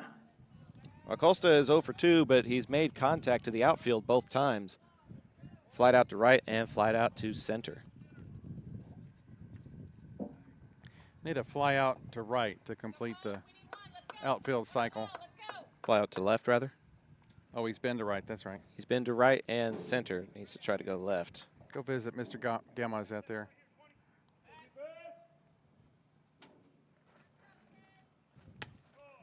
They're going to throw down to first. If Fuentes, not even a courtesy tag. Ball 1 outside, says the home plate umpire. AB really battling out there with 2 runs coming across here in the bottom of the 5th.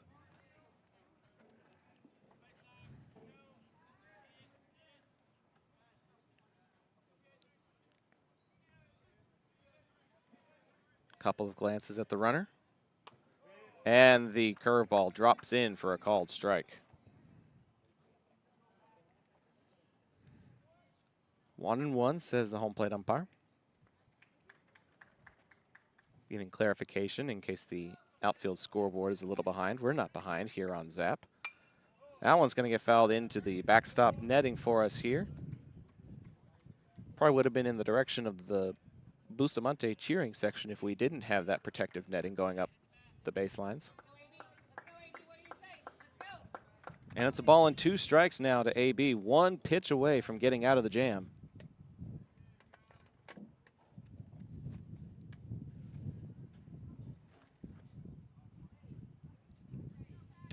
Low and away. That slider still not working for him. Axel with a good dig to make it 2-2.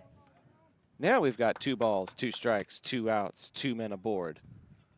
Deuce is very wild here in the bottom of the 5th.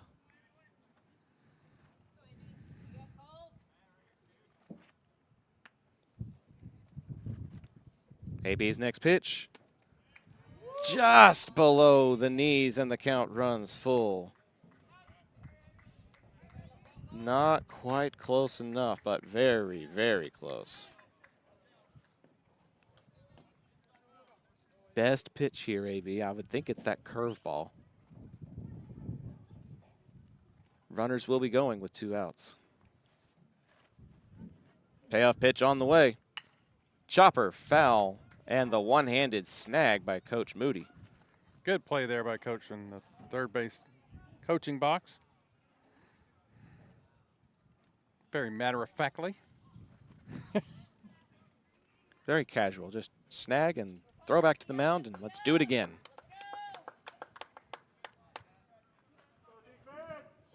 Another full count for AB. And he sends it home. That is also going to be foul as it trickles down that third base line past the glove of Murphy. He'll leave it there as we get a new ball to the mound. And the battle between AB Alvarado and Pat Acosta continues for at least one more pitch.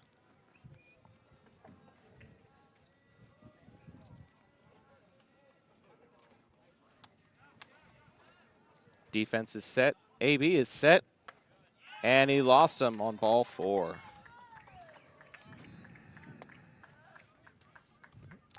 And here comes Coach Womack with the tying run at third.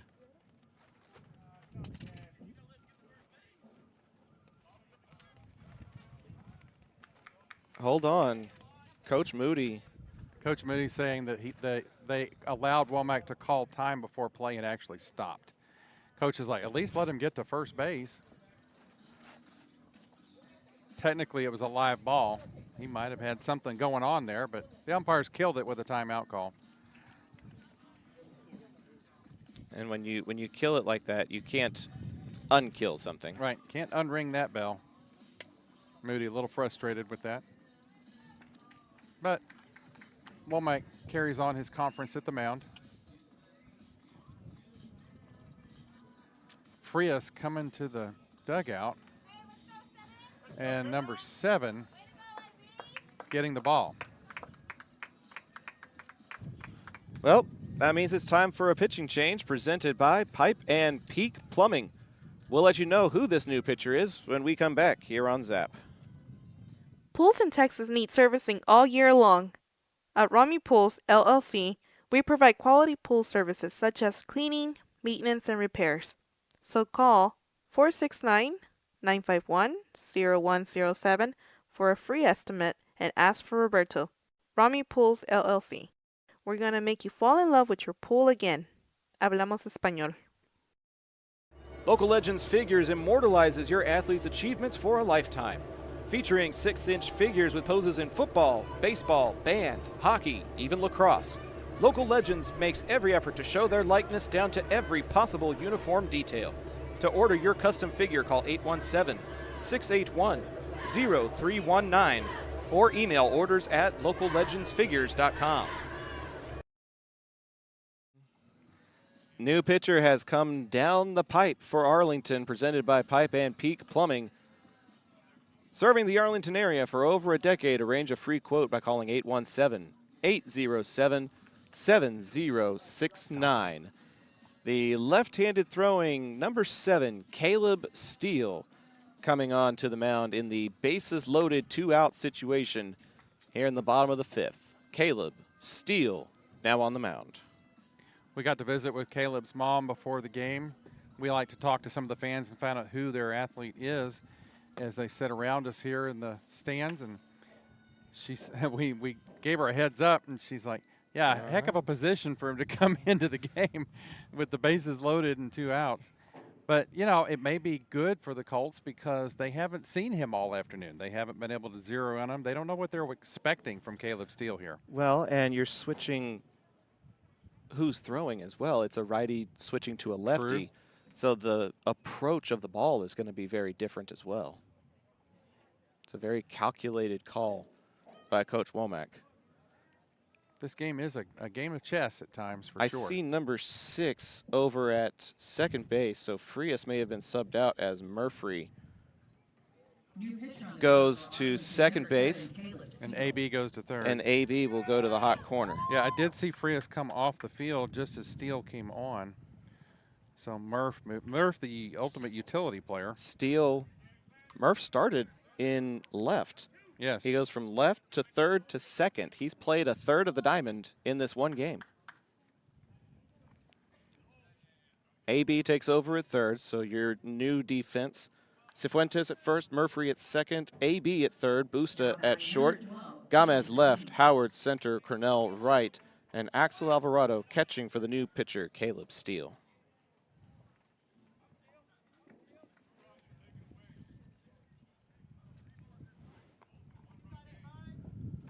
Four 2/3 innings for Abe Alvarado today with 3 runs issued, and he will be responsible for any of the batters on the base pads. Steele will throw over to first, and it was probably closer than it should have been, as Acosta's courtesy runner probably got a little too far off the base there.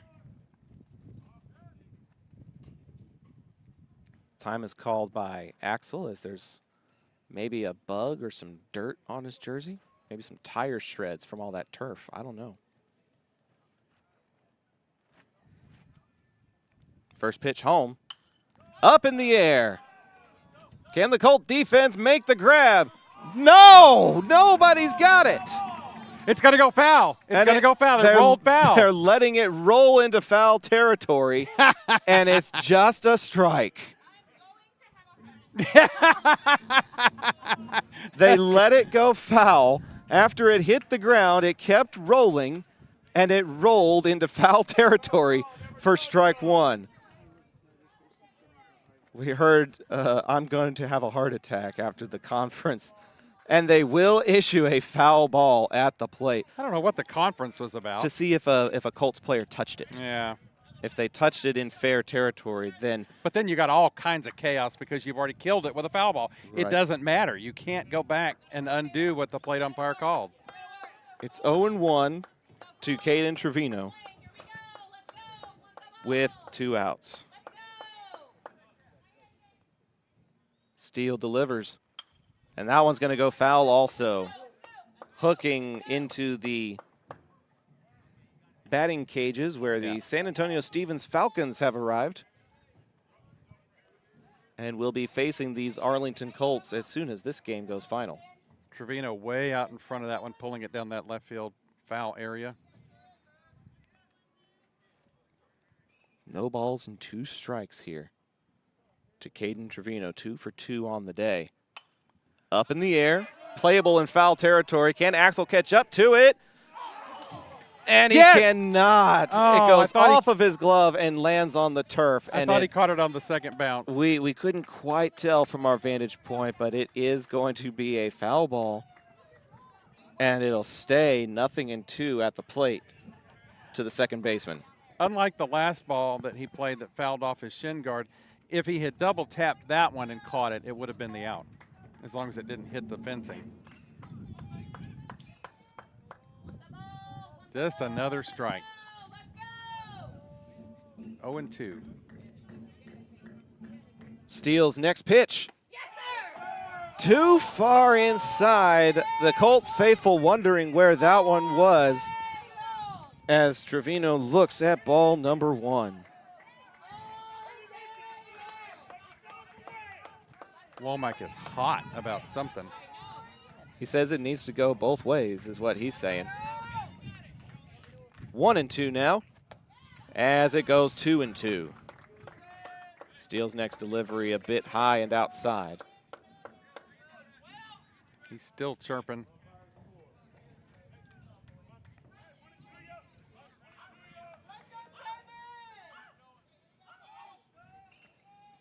The 2-2 to Trevino.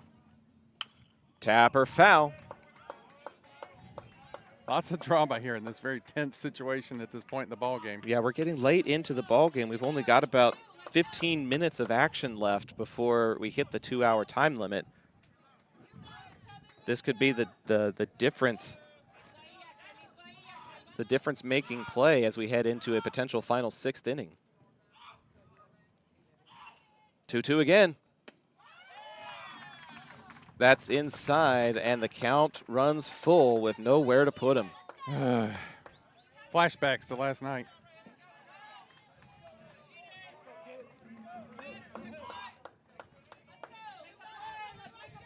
Bases full of Midway Warriors, and a full count to Caden Trevino.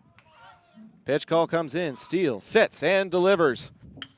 Lofted to the outfield, and a grab by Colin Murphy! Saves the base hit and saves the afternoon for Arlington as Tuloso-Midway leaves them loaded here in the bottom of the 5th inning. Arlington stays ahead by 1 as we head to the top of the 6th in a very dramatic 5th inning here on Zap. We'll be back after this. Field Ops North Texas is the trusted name in athletic field marketing for schools, teams, leagues, and tournaments. They even do commercial landscaping. The better question is, what can't they do? With fast turnaround times and proven expertise, they make sure your grounds look unbeatable every time.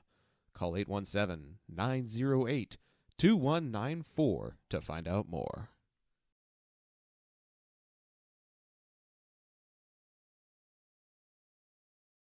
Looking for a plumber you can rely on? Pipe & Peak handles all your residential plumbing needs. From tunneling and slab bleaks to camera inspection and sewer repair, and even cast iron replacement. They offer competitive pricing and now offer financing to make repairs easier to manage. Family owned and trusted for over 16 years, they treat every home like their own. Call 817-807-7069 to get your free quote and get your plumbing handled right. To the top of the 6th inning we go. Arlington gave up 2 runs in that bottom of the 5th, but with the bases full of Colts, Colin Murphy slides over from third to second base during that pitching change, instantly has it sent his direction, and jumps up to make a potential game-saving catch on that liner that looked like it was headed to right field.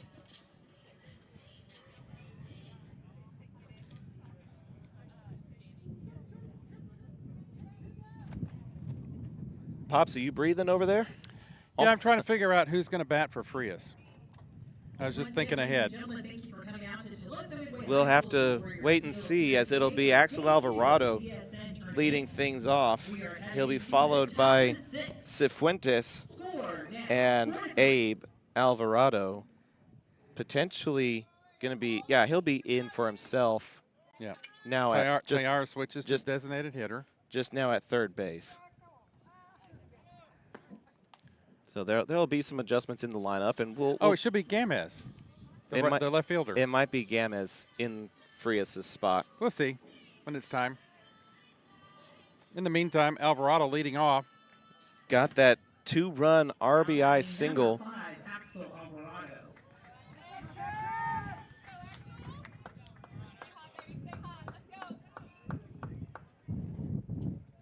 Axel with a base hit in his last at bat. Takes a look at ball 1 outside as Trevino back out for another inning of work. Instead of trailing 4-1, he only trails 4-3. Trying to keep it that way and maybe give his team an opportunity for a walk-off. As we hit 3:55 here, this game started at 4:07, so we've only got about 12 minutes of gameplay left before we have to get ready for the second ball game. Curveball drops in for a called strike. It's 2-1. I know tournament play is different. They won't stop the game at the timeout. They'll finish the inning, right? They'll finish the inning, so Midway will get the opportunity to bat in the bottom of the frame as it moves to 3 balls and a strike for Axel. Depending on how long Arlington's at-bat is and how long Midway bats, and based on how we saw it go within 5 minutes during the game against Ray last night. And it's ball 4 to Axel. And we'll get Corbin Quiros most likely coming in as the courtesy runner. That is 24 coming on for the catcher. As Noah Cifuentes now has a man aboard with nobody out. But Big 26 has been a strikeout victim of Trevino's twice so far in his past 2 at-bats. They'll check in on Quiros over at first, back in time. Usually a routine throw over from pitcher to first base, but today they've caught 2 of our runners, so it makes me nervous. It's a hold your breath type of thing now. Bunt is squared up for and laid down by Cifuentes. What a play as he gets the 1-3 sac BU to put a man in scoring position. Probably the most perfectly laid down bunt we've seen all weekend. Excellent, excellent bunt. Died right in front of the plate into the green area of the grass towards first. Beautiful, beautiful execution there by Noah Cifuentes. And this is Abe Alvarado just playing third base now. I see Murphy in the on-deck circle.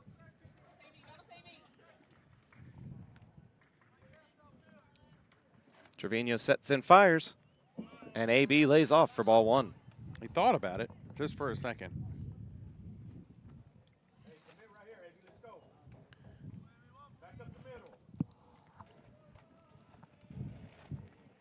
1 on, 1 out, 1 ball to Abe Alvarado. And that's ball 2 as Trevino a little bit too low on both of his pitches there. Love to see a clutch hit for an insurance run here by the Colt offense. Maybe has made solid contact. It's just been to the defense so far. Curveball drops in for a called strike. He's grounded out to third and grounded out to second, so he sent it to both sides of the infield, but right to Warrior defenders. Caden Trevino, the second baseman for TM, playing a little cat and mouse with Quiros out at second. Big gap on the right side. It might not be entirely cat and mouse with the way they've got pickoff attempts. 2 successful so far today. Low and away for a ball. And it's a hitter's count to AB, who likes that left field fence. Has multiple doubles down that left side and had a home run last year over the left field fence. The 3-1 pitch is going to hit him on the shoulder, and he gets aboard the hard way. I feel like that might have gotten him on the shoulder blade because of how loud that plunk was. That did not hit meat.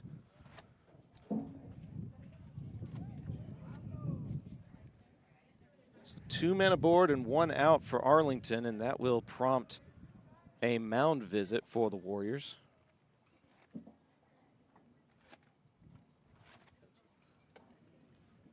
Coach is trying to determine which one will go out. The head coach of the Warriors is J.K. Moody. He's assisted by Hunter Wetzel, Mike Villarreal, Brandon Gonzalez, and Gregory Hernandez. Coach Womack's staff includes Coach David Barrientos, Christian Alvarez, and Travis Hunter. Coach B making the trip down to Corpus. He says that he's got a lot of family that live in the Corpus area. But unfortunately, they're all up in Arlington visiting right now. So he didn't have anyone to come visit during this trip. How ironic, yeah. But he's got in-laws and outlaws in the South Texas area. He said he got his coaching career started in the Corpus area. And it looks like there's a signal from the coaching staff to indicate a potential coaching change. So there might be a new pitcher coming down the pipe, presented by our friends at Pipe and Peak Plumbing. Stay tuned. We'll let you know when we come back here on the Zap Network. Why, hello there, ladies and gentlemen. If you want to hear Zach talk about things beyond the realm of sport, catch him with me, Ben Hart, on the Intergalactic Peace Coalition podcast. For nearly a decade, we've been geeking out on IPC about our favorite nerdy things. We have a back catalog of over 350 episodes diving into sci-fi and fantasy stories like no one else. Find the Intergalactic Peace Coalition at ipcpodcast.podbean.com or download via your favorite podcast app. PDA Advocacy Group would like to remind you that autism is a wide spectrum of neurological differences and it's on the rise, now affecting 1 in 36 Americans and more cases found in males. Those with autism have trouble with social interactions, communication, and can engage in repetitive or self-harming behaviors. While the causes of autism are still being researched, we can begin to learn more by visiting nationalautismassociation.org. Zach Arnold Productions is proud to service the greater Arlington and DFW area. With experience in broadcasting, podcasting, web series, public address, marketing, and public relations, Zap can help you tackle any modern communications task. Whether you need an announcer for your sporting event or just need help proofing a press release, be sure to call 817-319-2402 to see how you can find energetic media solutions for your task with Zach Arnold Productions. John Wade Roofing is celebrating 40 years serving the Arlington area. John Sr. played for Colt football and was the team MVP in '76. He went on to play for TCU, earning all conference honors. The family has a Colt legacy that spans generations and wants to help your family's roofing needs, plus gutters, painting, solar, and more. For more information, go to johnwaderoofing.com.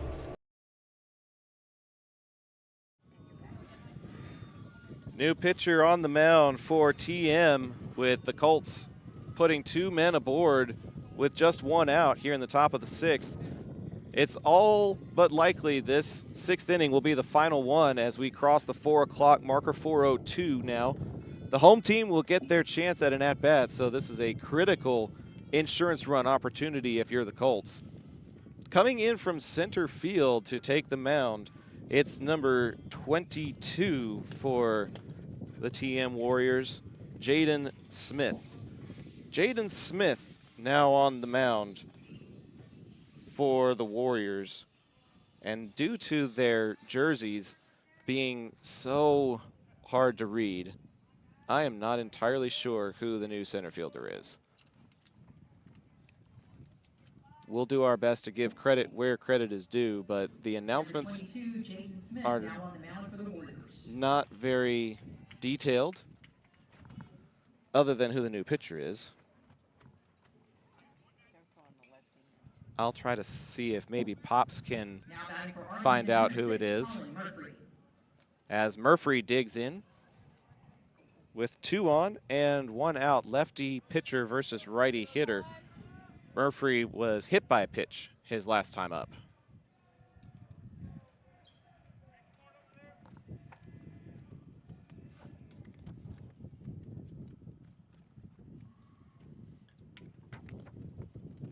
First pitch is in the dirt for ball 1.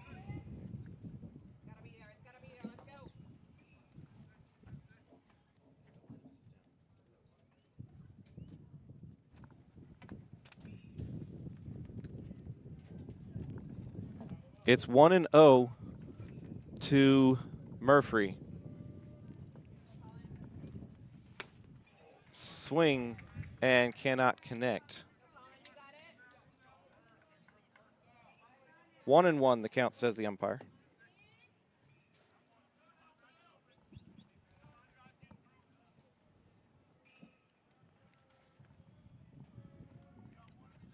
And they're going to check over on second base.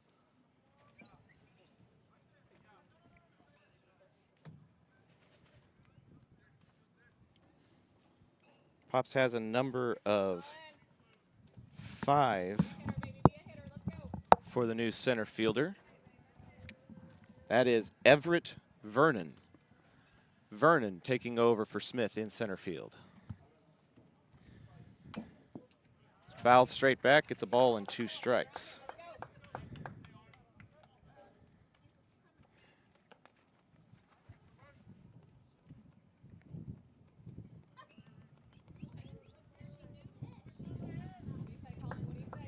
Murphy needs to defend the plate now with Quiros in scoring position.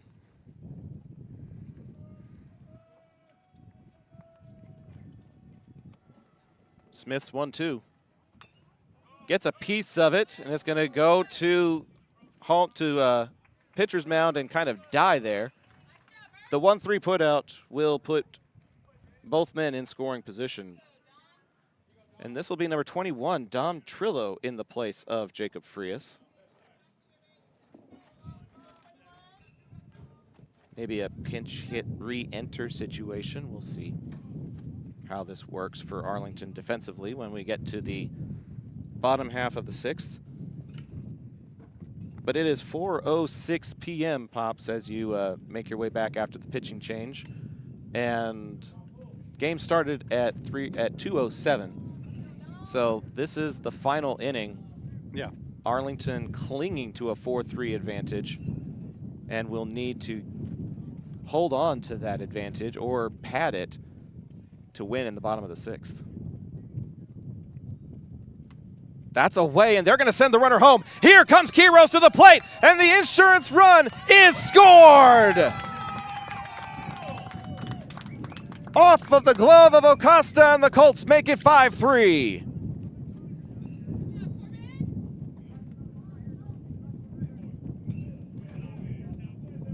That is exactly the insurance run they needed, and that's the 2nd run scored on a wild pitch. On a wild pitch, yeah. Taking advantage of the opponent mistakes. Another piece of opportunistic offense from the Colts. AB over to third now, still a runner in scoring position. Strike one at the plate there. That ball that got away was a ball, so the count is 1-1. A little less pressure on Trillo now, though. Another insurance run would be great. And he's going to put this one in play, headed for shallow right field. The wind is swirling. Who's got it?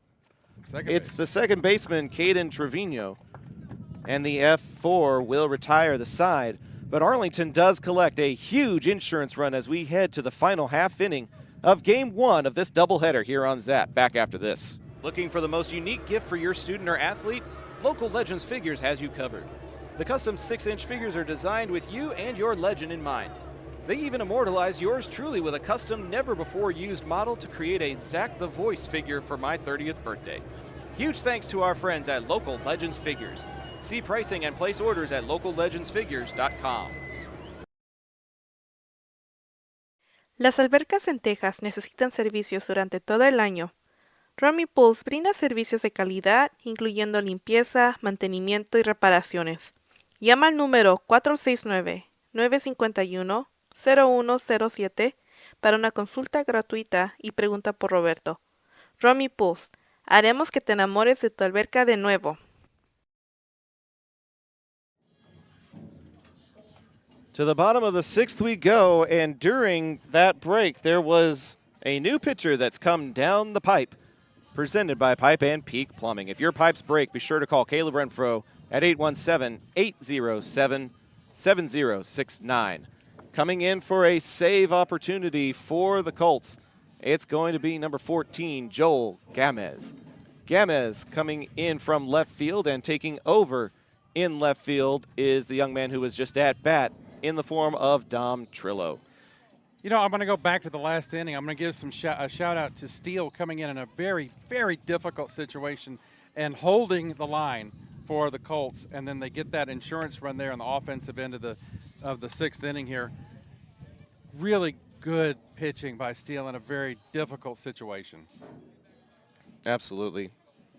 And that's those high pressure moments that a lot of players live for. And Caleb Steele lived up to it. Well, and the intensity of the emotion that goes into this game, when the batter for TM looped that little ball to Murphy, and he dove, he jumped up in the air and caught it, and the pumping action from Steele as he came off the mound, and the roar of the crowd, so much fun here in this ball game. We've seen so many fun things here in this tournament so far. It's the 9-1-2 spots in the Warrior lineup. Ethan Cantu, Richard Sanchez, and Jaden Smith, the three young men that Gamez will be looking to put down and collect his 3rd save of the season. If he can do it, Arlington will move to 4-4 on the season. Gamez has had some very good outings so far in this preseason tournament action. First pitch is too far inside to Ethan Cantu for ball 1. I keep saying preseason. It's regular season. It's regular season. It's pre-district. That one finds the corner for a called strike 1 from Gamez.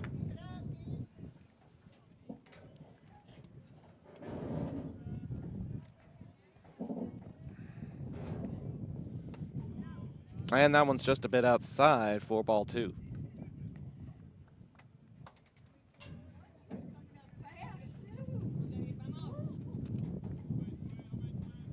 The righty Gamez turns and fires.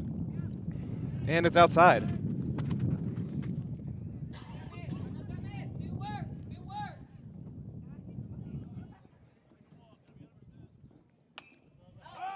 That one's in the air. And calling for it and making the grab for out number 1 is Colin Murphy. Good vocalization there by Murphy, calling off all of his colleagues around him who were converging on that pitch, and he took charge and put the fly ball away for the first out.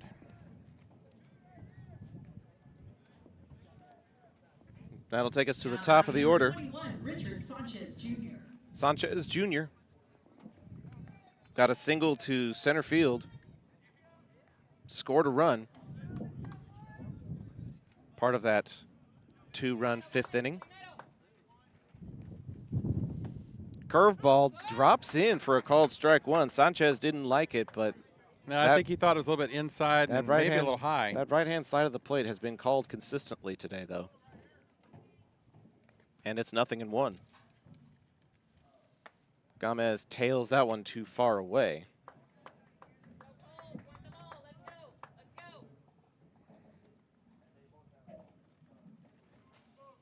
Quickly to the plate. And another one that tails too far away. It's 2 balls and a strike now. Trying to hit the outside corner with those off-speed pitches, and they're just floating a little bit away from the batter. And again, a bit outside. Gomez with a wave of the hand in frustration, asking, where was that? Where wasn't that? And it is a hitter's count now to Sanchez.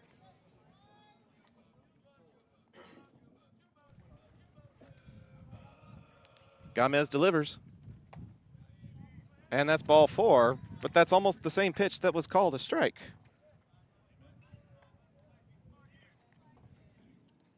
Tying run to the plate now in the form of the new pitcher, Jaden Smith. 22, Jaden Smith. Smith got a single to right and scored a run, also walked in his time to the plate today. And Gomez is a little bit too high there. That's ball 1 to Smith. You know, the Colt defense needs to practice their double play motion. Sure, that would be really cool.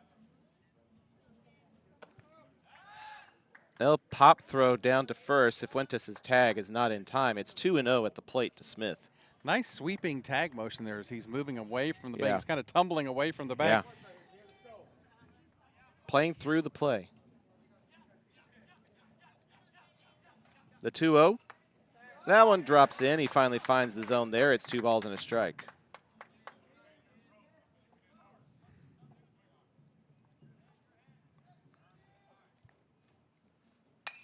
That one is a hard hit ball to right field. Kernal is on his horse, and he will keep the runner at second base on the sharp single by Jaden Smith to right.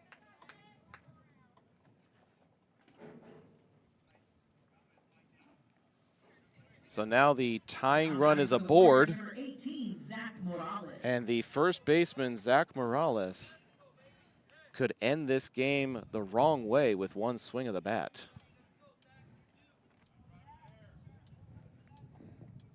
Got a single to left and an RBI, but also grounded out to first base in his past 2 appearances.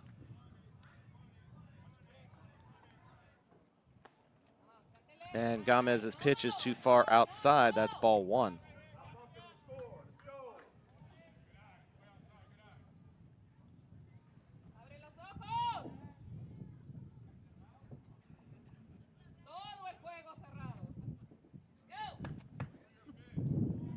What did she say?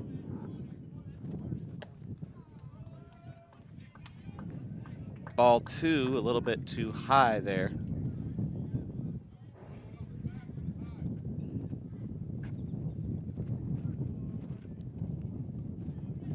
Two and 0, the count to Morales.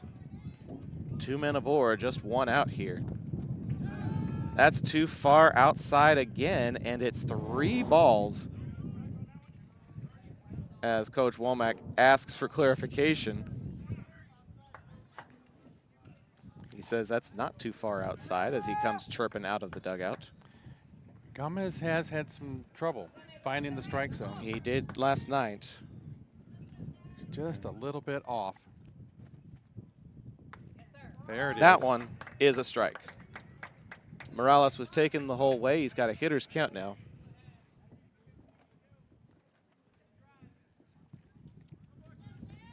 Gomez glances at second and turns home. And that's ball 4, and they are loaded. And Coach Womack may have seen enough.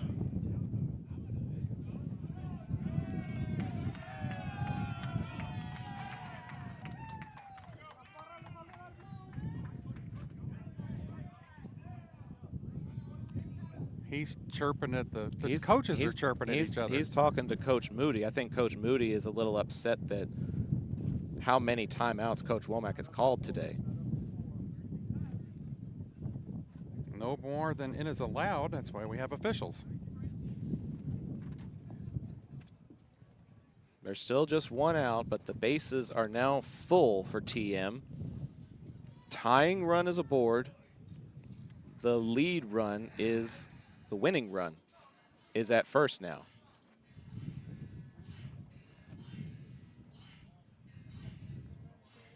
Gomez fairly animated out there on the pitcher's mound, trying to defend the placement of his pitches. As being the visitors from over 6.5 hours away, sometimes you wonder if some kindnesses get offered to the host schools a little bit. Going to stick with Gomez here in this tight situation.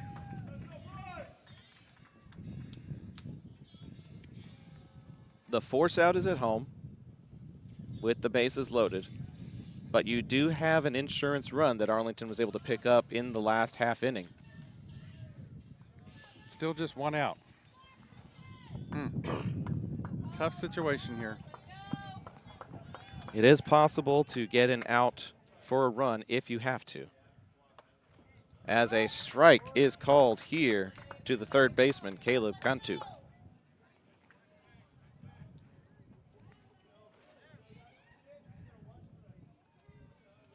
Gomez back to the traditional windup, and strike two is called. They throw it over, and he is back in time. Axel Alvarado flapping his catcher's helmet a little bit in frustration. He thought that he had the pop on that one. It was a called strike at the plate, so it's 0-2 to Cantu here. A reminder, fans, there is another game after this one scheduled to start at 4:30. We're pushing 4:20 now. We probably won't be starting at exactly 4:30 now. If we are, we're in trouble. I don't think we've ever done a 10-minute turnaround on one of our streams before. No, they'll still do at least a half-hour turnaround. These things happen in tournament play. You get behind and pushes everything else behind for the rest of the afternoon. Luckily, we won't have to worry about it. The 0-2. Can't catch the corner, and Gomez frustrated that he can't get the call. Very, very close with that off-speed pitch. The senior just uncertain where he's supposed to put it. Thinks that his placement is good. The 1-2 delivery. Swung on and swung through for out number 2. Gomez wins that battle versus Cantu, and Arlington is an out away from pulling off the victory.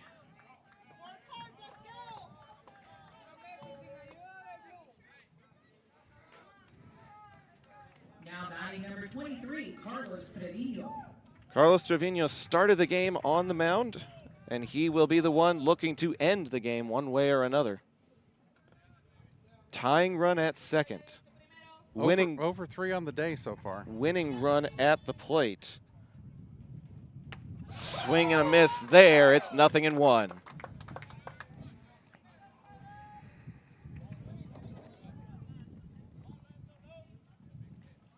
Gomez looking for his 3rd save of the season.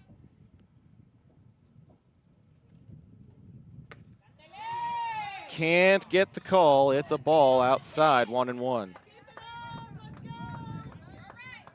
Gomez trying to keep the ball away from the batter here and trying to hit that outside corner, and the ump's just not. He's not giving him the outside corner for anything. He's got to bring it back middle.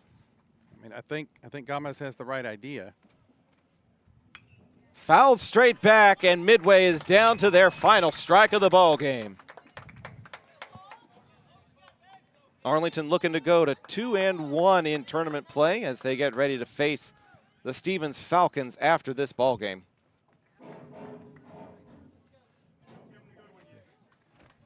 One ball and 2 strikes to Trevino. Gomez to the traditional windup, being able to come set on the pitcher's mound with the bases loaded. Turns and delivers the 1-2 pitch. Can't get the corner this time either, and it's 2-2. The corner's just not going to be called right now. 2 balls, 2 strikes, 2 outs. Bottom of the 6th inning. Arlington hoping to leave them loaded as Gomez's next pitch call comes in. He turns and delivers. That's going to get fouled up and over the press box towards the locker rooms, and we'll do it again.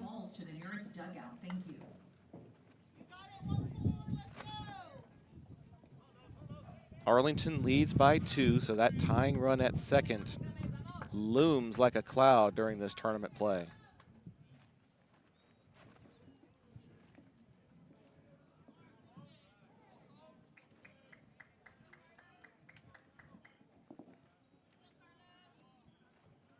Two balls and 2 strikes again. Too high, and the count runs full. Gomez visibly frustrated that he wasn't able to get that pitch to drop. I think if it goes down another 6 inches or so, it's game over. Short timeout here for Gomez to tie his right shoe.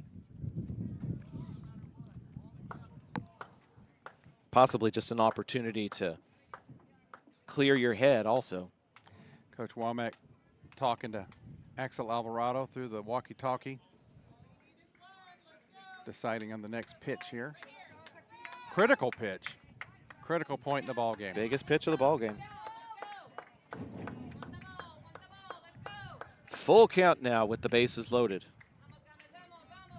Gomez to Trevino. Payoff pitch. Catches the corner, and that's the ball game.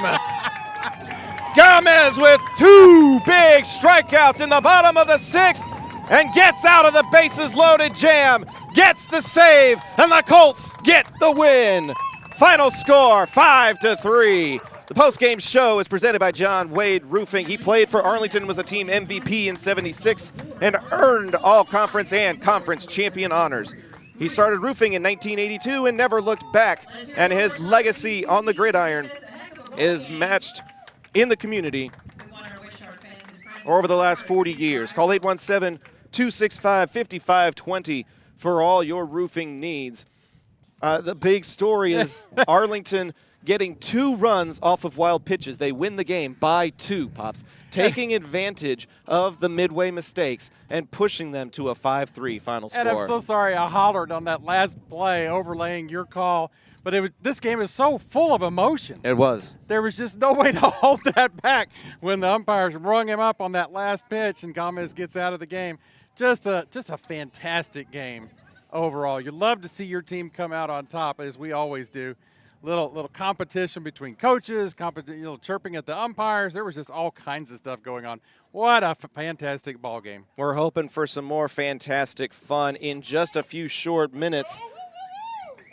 As we get ready for game number 2, we're going to go ahead and end this stream and hope to see you in the chat when Arlington takes on the Stevens Falcons in just a minute. For producer Pat and for my pops Doug, for my lovely wife Edna, who's been helping with setup and takedown, I am Zach Arnold, thanking you for joining us on this production of Zach Arnold Productions, and we hope to see you in just a few minutes for Arlington versus San Antonio Stevens to close out the doubleheader of Day 2 here at TM Ballpark. We'll see you all in just a little while.